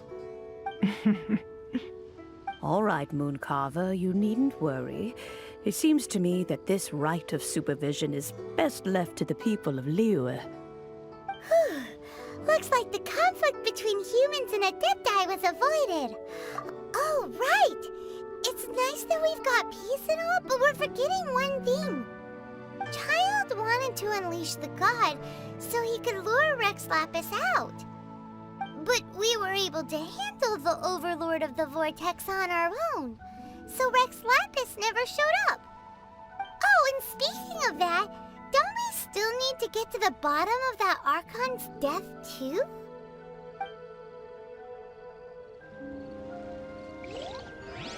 Paimon doesn't get it. But isn't the strongest lead we have the Adeptiless rite of parting that we're organizing? No idea where Zhongli's gone. Let's ask for him at Wangshen Funeral Parlor.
Is there anything I can do for you two? I'm afraid that Wangsheng funeral parlor isn't in the best state to receive guests. We've come to see Zhongli. Could you please tell him we're here? Unfortunately, Zhongli isn't here at the moment. It seems he went to Northland Bank. Doesn't the Northland Bank belong to the Fatui? Last time we saw Zhongli was before we went to the Golden House. Do you think he doesn't know about the attack on Liyue?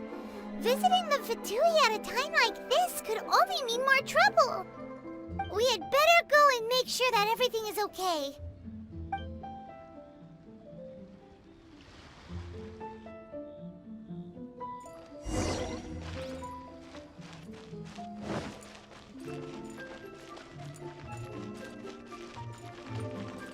Stock at Zigo Antiques? Bad news for my ears. Thank you so very much. Feel free to take a look around.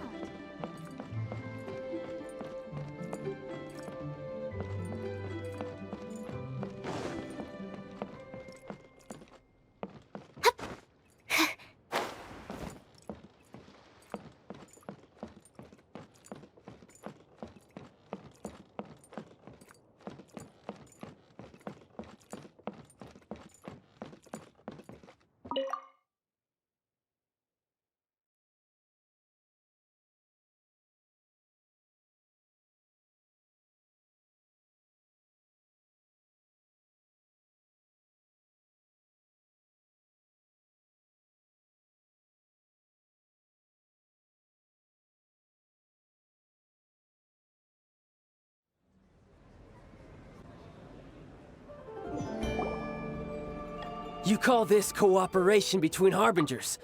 Cooperation involves communication, you know. Don't take it to heart, child.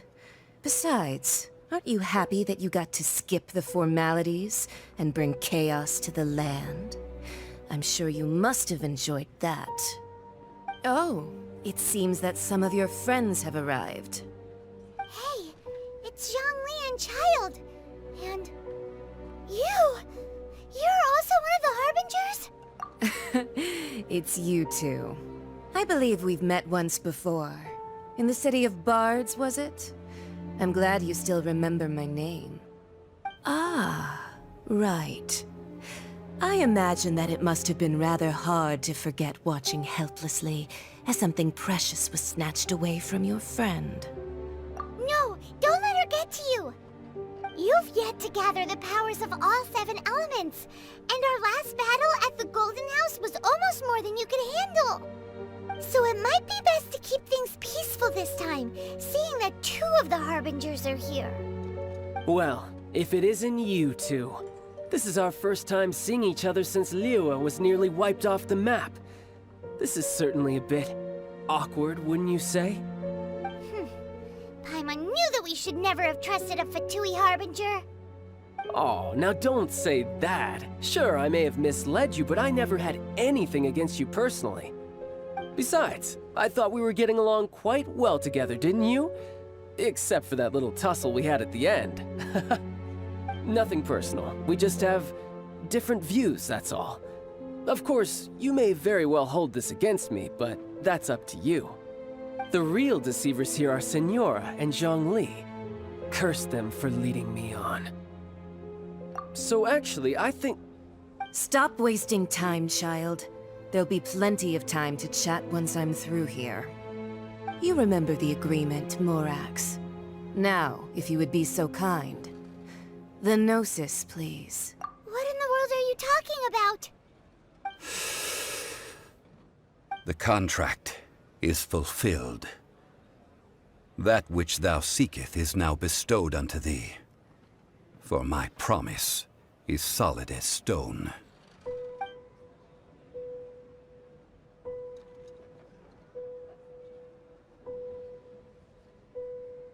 How sanctimonious. What? So you're the Lord of Chio? No, wait! That's an exciting twist and all, but why give the Gnosis to the Fatui? I do not give it for free. I give it as agreed upon in the contract. for it is a matter solely between the Tsaritsa and I. Yeah, you don't think you went a little bit too far with that whole fake death thing? Everyone was preparing the ceremony for you and splat! This big dragon falls out of the sky and all of Liyue goes into an uproar. Talk about a disaster. Gathering all the forces that had been bubbling behind the scenes, and then stirring them together in a pot that was bound to boil over. That's what he wanted to see, am I right? Wait, what? Perhaps it's best that I explain. As you know, I've dwelt upon this world for more than 6,000 years. I witnessed the founding of Liyue, together with the Adepti 3,700 years ago. Even boulders that can withstand whirlpools will erode with the passing of time. I kept convincing myself that cracks had not begun to form, and that the end of my time had not yet come. Until one drizzly day, as I was strolling along the harbor, I heard a merchant tell one of his workers, "You finished your duties. Go ahead and call it a day." I stood motionless among the crowds, asking myself, have I already finished my duties? Oh, Zhongli. But as I began to consider relinquishing my divine role, I soon discovered that many reasons still remained to not hastily depart. Was Liyue, the city I had dwelt in for so long, already prepared to enter its next age? I decided that a test was needed in order to reveal the answer. So I feigned my own death, and gathered the cast of Child, the Adepti, and the Liyue Qixing to play their roles together on the stage that was Liyue. That's right, which is why I continued to safeguard the Gnosis until now. So you mean that if the chaos ever reached the point of no return, you would simply appear and use your divine powers to bring Liyue back under control? Of course, and it would have been all too easy for him too. Just as a child quickly matures after losing their parents, so has Liyue matured when faced with the death of its deity. I was pleasantly surprised with the finale of the show that you all put on. Why, you even deserved an encore. The Adepti deserve the greatest applause, considering their years of seclusion. They hardly recognized the city, yet faced with such a crisis, they exerted the greatest amount of restraint. Not only did they manage to cooperate with the Qixing, but in the end, they even tried to understand the heart of the people. And hats off to the emissary dispatched by the Cryo-Archon to fulfill our contract, Signora. She managed to keep everything she knew in strict confidence, far from the eavesdropping ears of her colleague Child, just as I had requested. All the while, I carried on as Zhongli, and fulfilled the traditions of Liyue in this mortal form. Thank you for walking that path with me, Traveler. These things were all a part of my script. The only unforeseen plot twist was the conduct of the Liyue Qixing. I had expected them to do no more than the Adepti, to come to the defense of Liyue. But when all was said and done, they seized the opportunity to supplant Liyue's divine protectors, and used the subsequent power vacuum left by my death to quickly gain complete control of Liyue. Huh? That doesn't sound good at all! Ha! On the contrary, I think it is excellent. I had always feared that it was too soon for them to take over from me. And it was also that which I longed for the most. As such, this is the best parting gift anyone could have given this god of old. Hey, what about me? Doesn't anyone feel the least bit of remorse for deceiving me? You've practically kept me in the dark! I think that thanks would be more appropriate. You certainly played no small part in all of this, wreaking havoc and turning the city upside down. The Lord of Geo ought to thank you for your performance, if anything. If you hadn't created the pressure of a battle between mortals, Adepti, and a god, the lump of coal resting in the hands of the Geo-Archon, Liyue would never have been able to become a dazzling diamond of a city. Huh?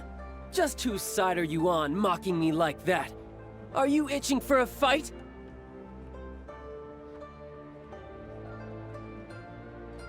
Be that as it may, you've come out of this as the hero of Liyue. I, on the other hand, will be forever prescribed as a disturber of the peace, no? Well then, with the Gnosis in my possession, I have no use for such idle chatter. We should return to Zapoljarny Palace and seek an audience with Her Majesty, the Tsaritsa. Come, child. Ah, fine. I'll meet you there later. I'm not sharing a boat with the likes of you. Do as you wish.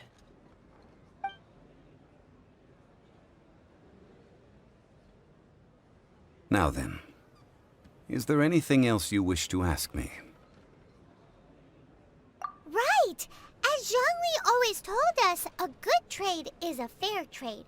Paimon has no idea what could be a good trade for a Gnosis. Realistically speaking, there is no such thing. Huh? However, I am the god of contracts. For thousands of years, I have made countless contracts. If the deal was of no benefit, then I certainly would not be inclined to agree to it.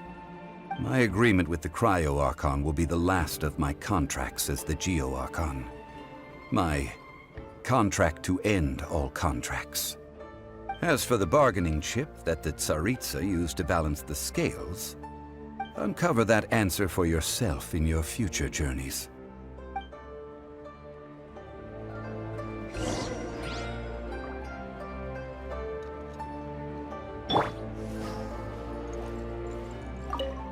Paimon can't absorb so much information at once. So, Zhongli, what sort of contract did you sign with the Cryo-Archon? Paimon's so curious. One of the clauses of our contract was not to divulge any of its contents. Ugh, you're so petty.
Today's the day of the rite of parting. Although the star of the show is fake, we spent so much time trying to organize it, it would be a real shame not to go there now.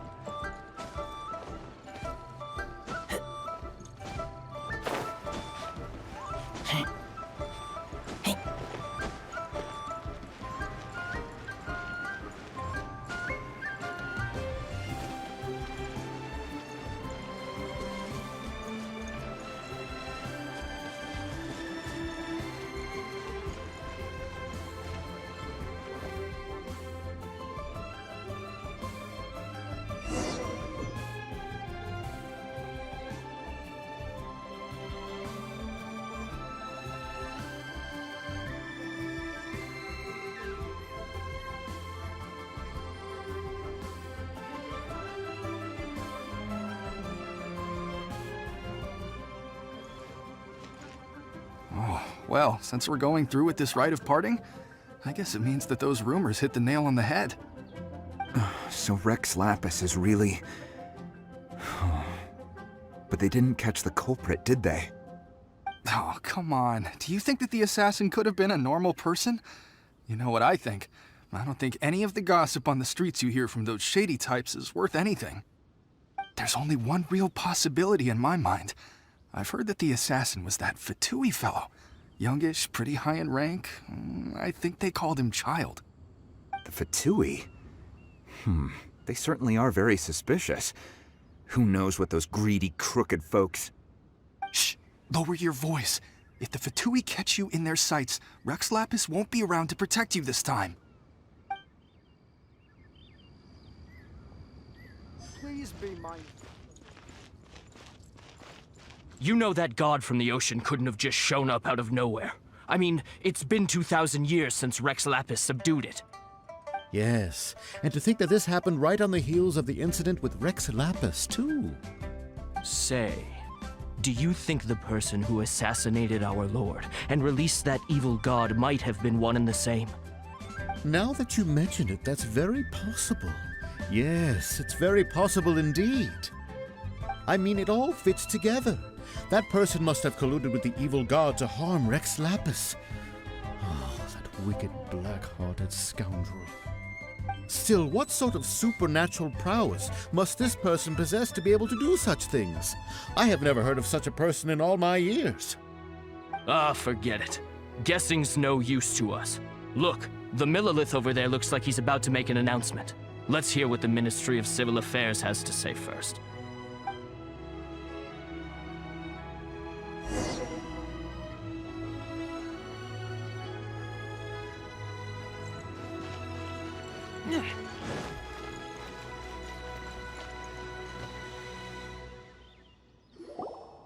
Hear ye all, the Chising's words.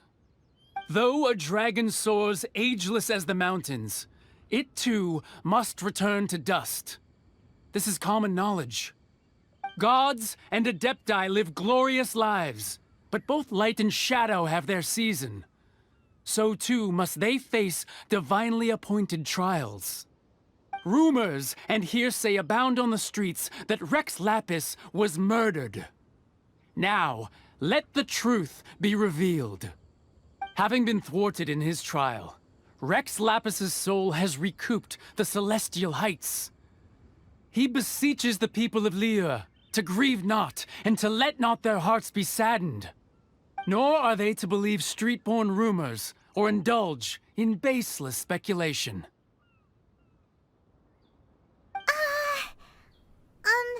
Paimon needs a translation on what the Chising's announcement said. So that's how they're spinning it. Something feels off. Why would they suddenly give up looking for the murderer? Not to mention how this excuse sounds like something they just made up on the spot. Could the Chising already have known that Rex Lapis wasn't dead? But Zhongli said that neither they nor the Adepti knew anything. Did Zhongli tell them in secret after his gnosis changed hands? Exactly, right? Ooh, seems like the rite of parting has been going on for a while now. Let's go have a look.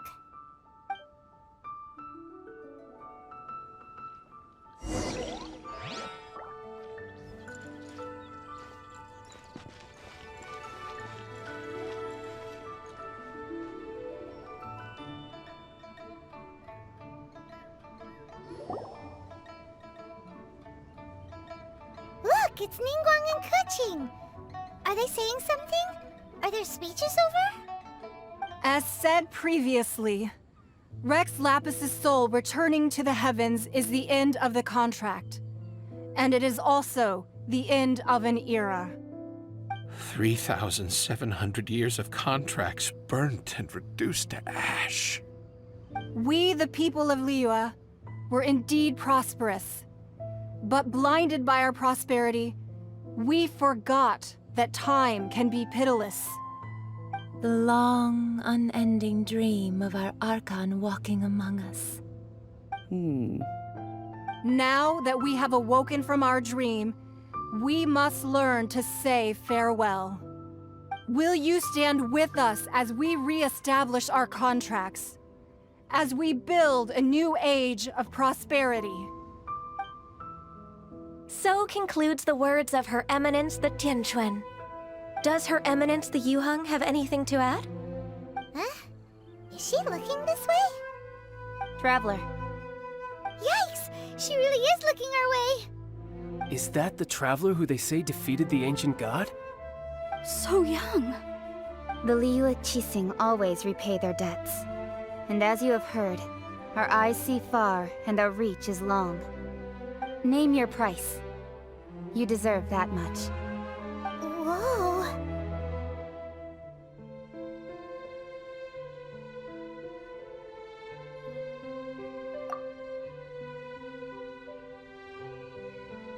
Well, could you help me put up some missing person posters?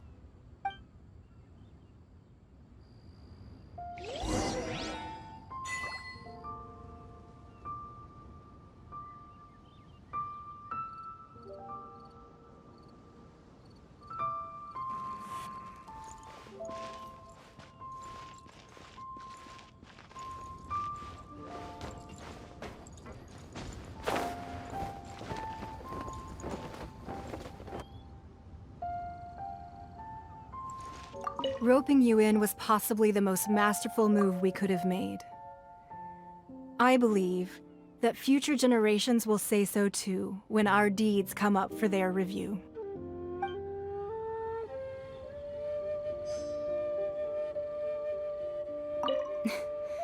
Why, you... Were you just trying to look cool earlier, or are you really that selfless? If you were looking for someone, you could have just told me that in private. The cleanup of the premises, managing the crowds as they exit, making an account of the rite. There's much that remains to be done. I didn't miss anything, did I?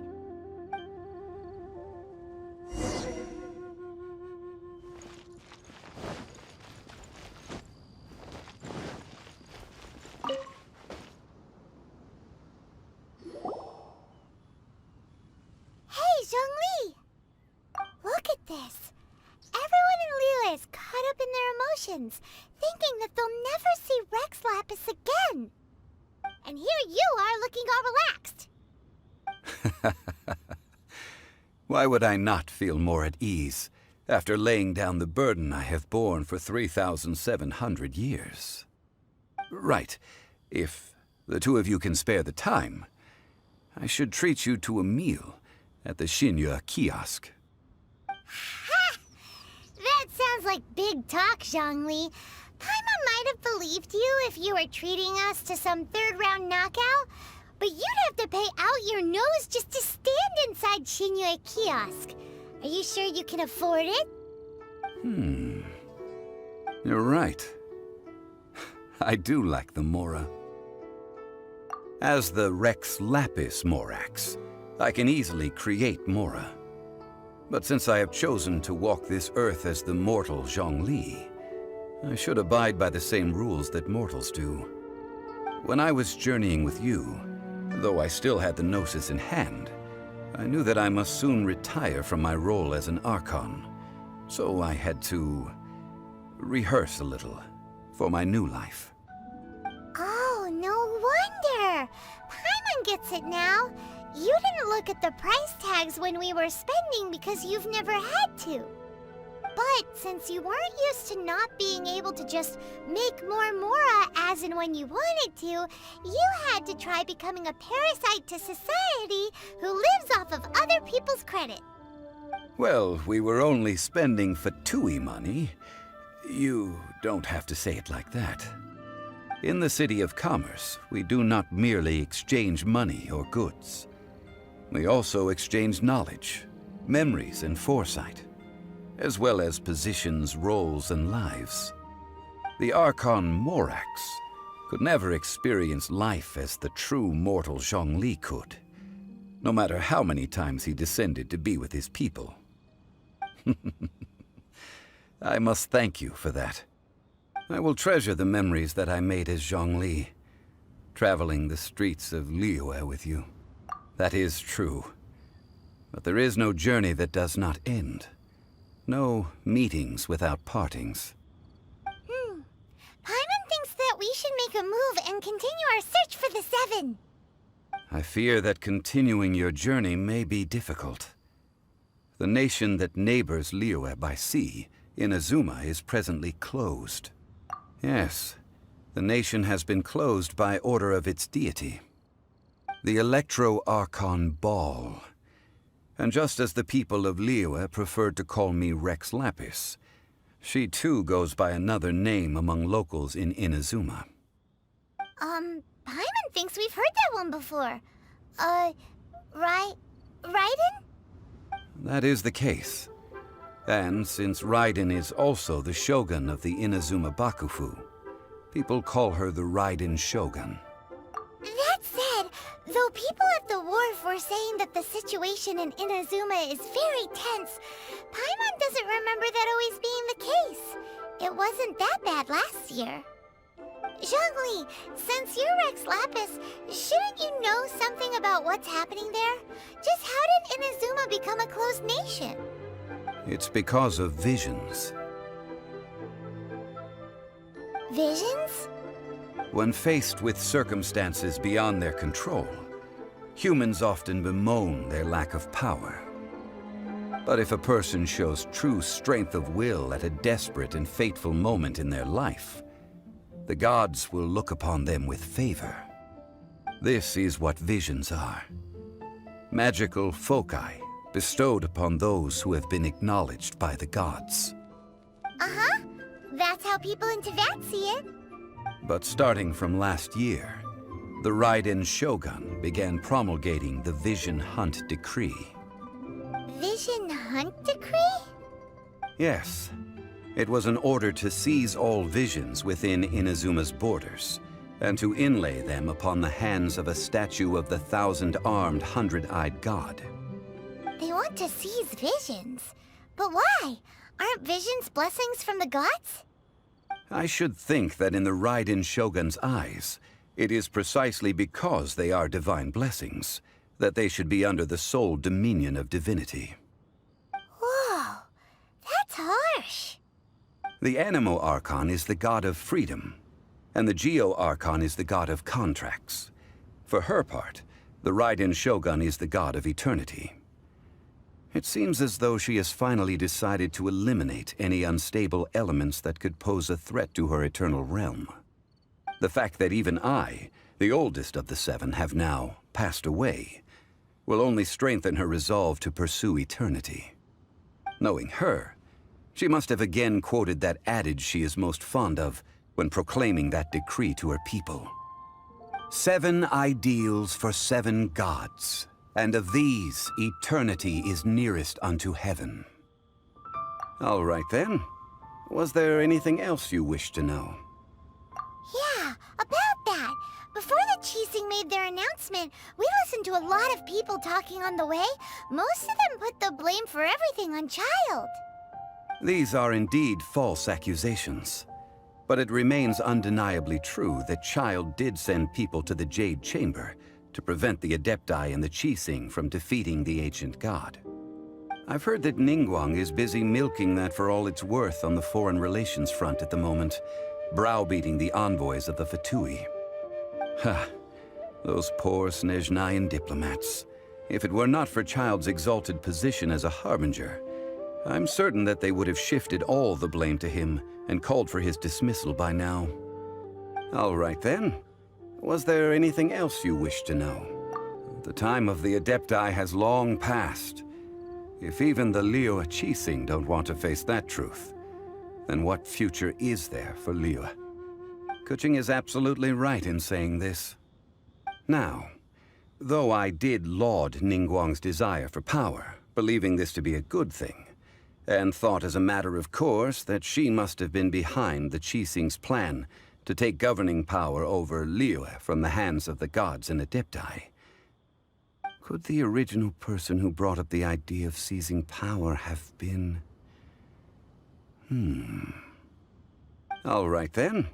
Was there anything else you wished to know? That's right. Zhongli, now that you don't have your gnosis, What's going to happen to all the Mora in Teyvat? Since Morax is dead, are they all just gonna disappear? Also, isn't the Golden House the only mint in the entire continent? Will it even continue to work? The Mora present now will not vanish. But the Golden House will indeed have to cease operations for a lengthy period of time, since creating Mora requires the use of the Geo-Archon's power.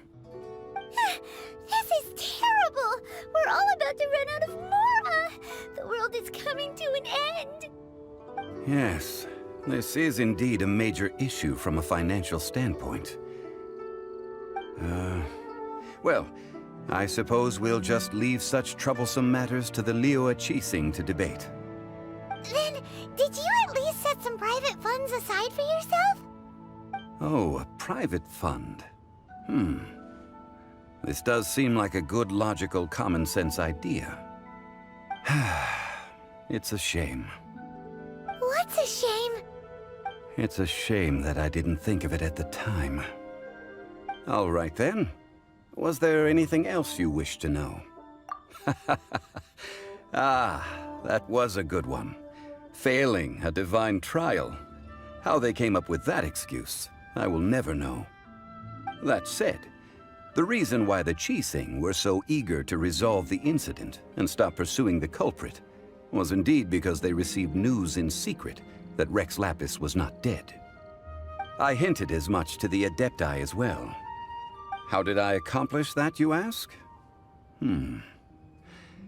Have you ever heard of this particularly convenient Adepti art known as gifting dreams and visions? All right then. Was there anything else you wish to know? Well then, I suppose you'll have to find a way to get inside this closed nation. Have patience. I suspect that some serendipity must first come into play.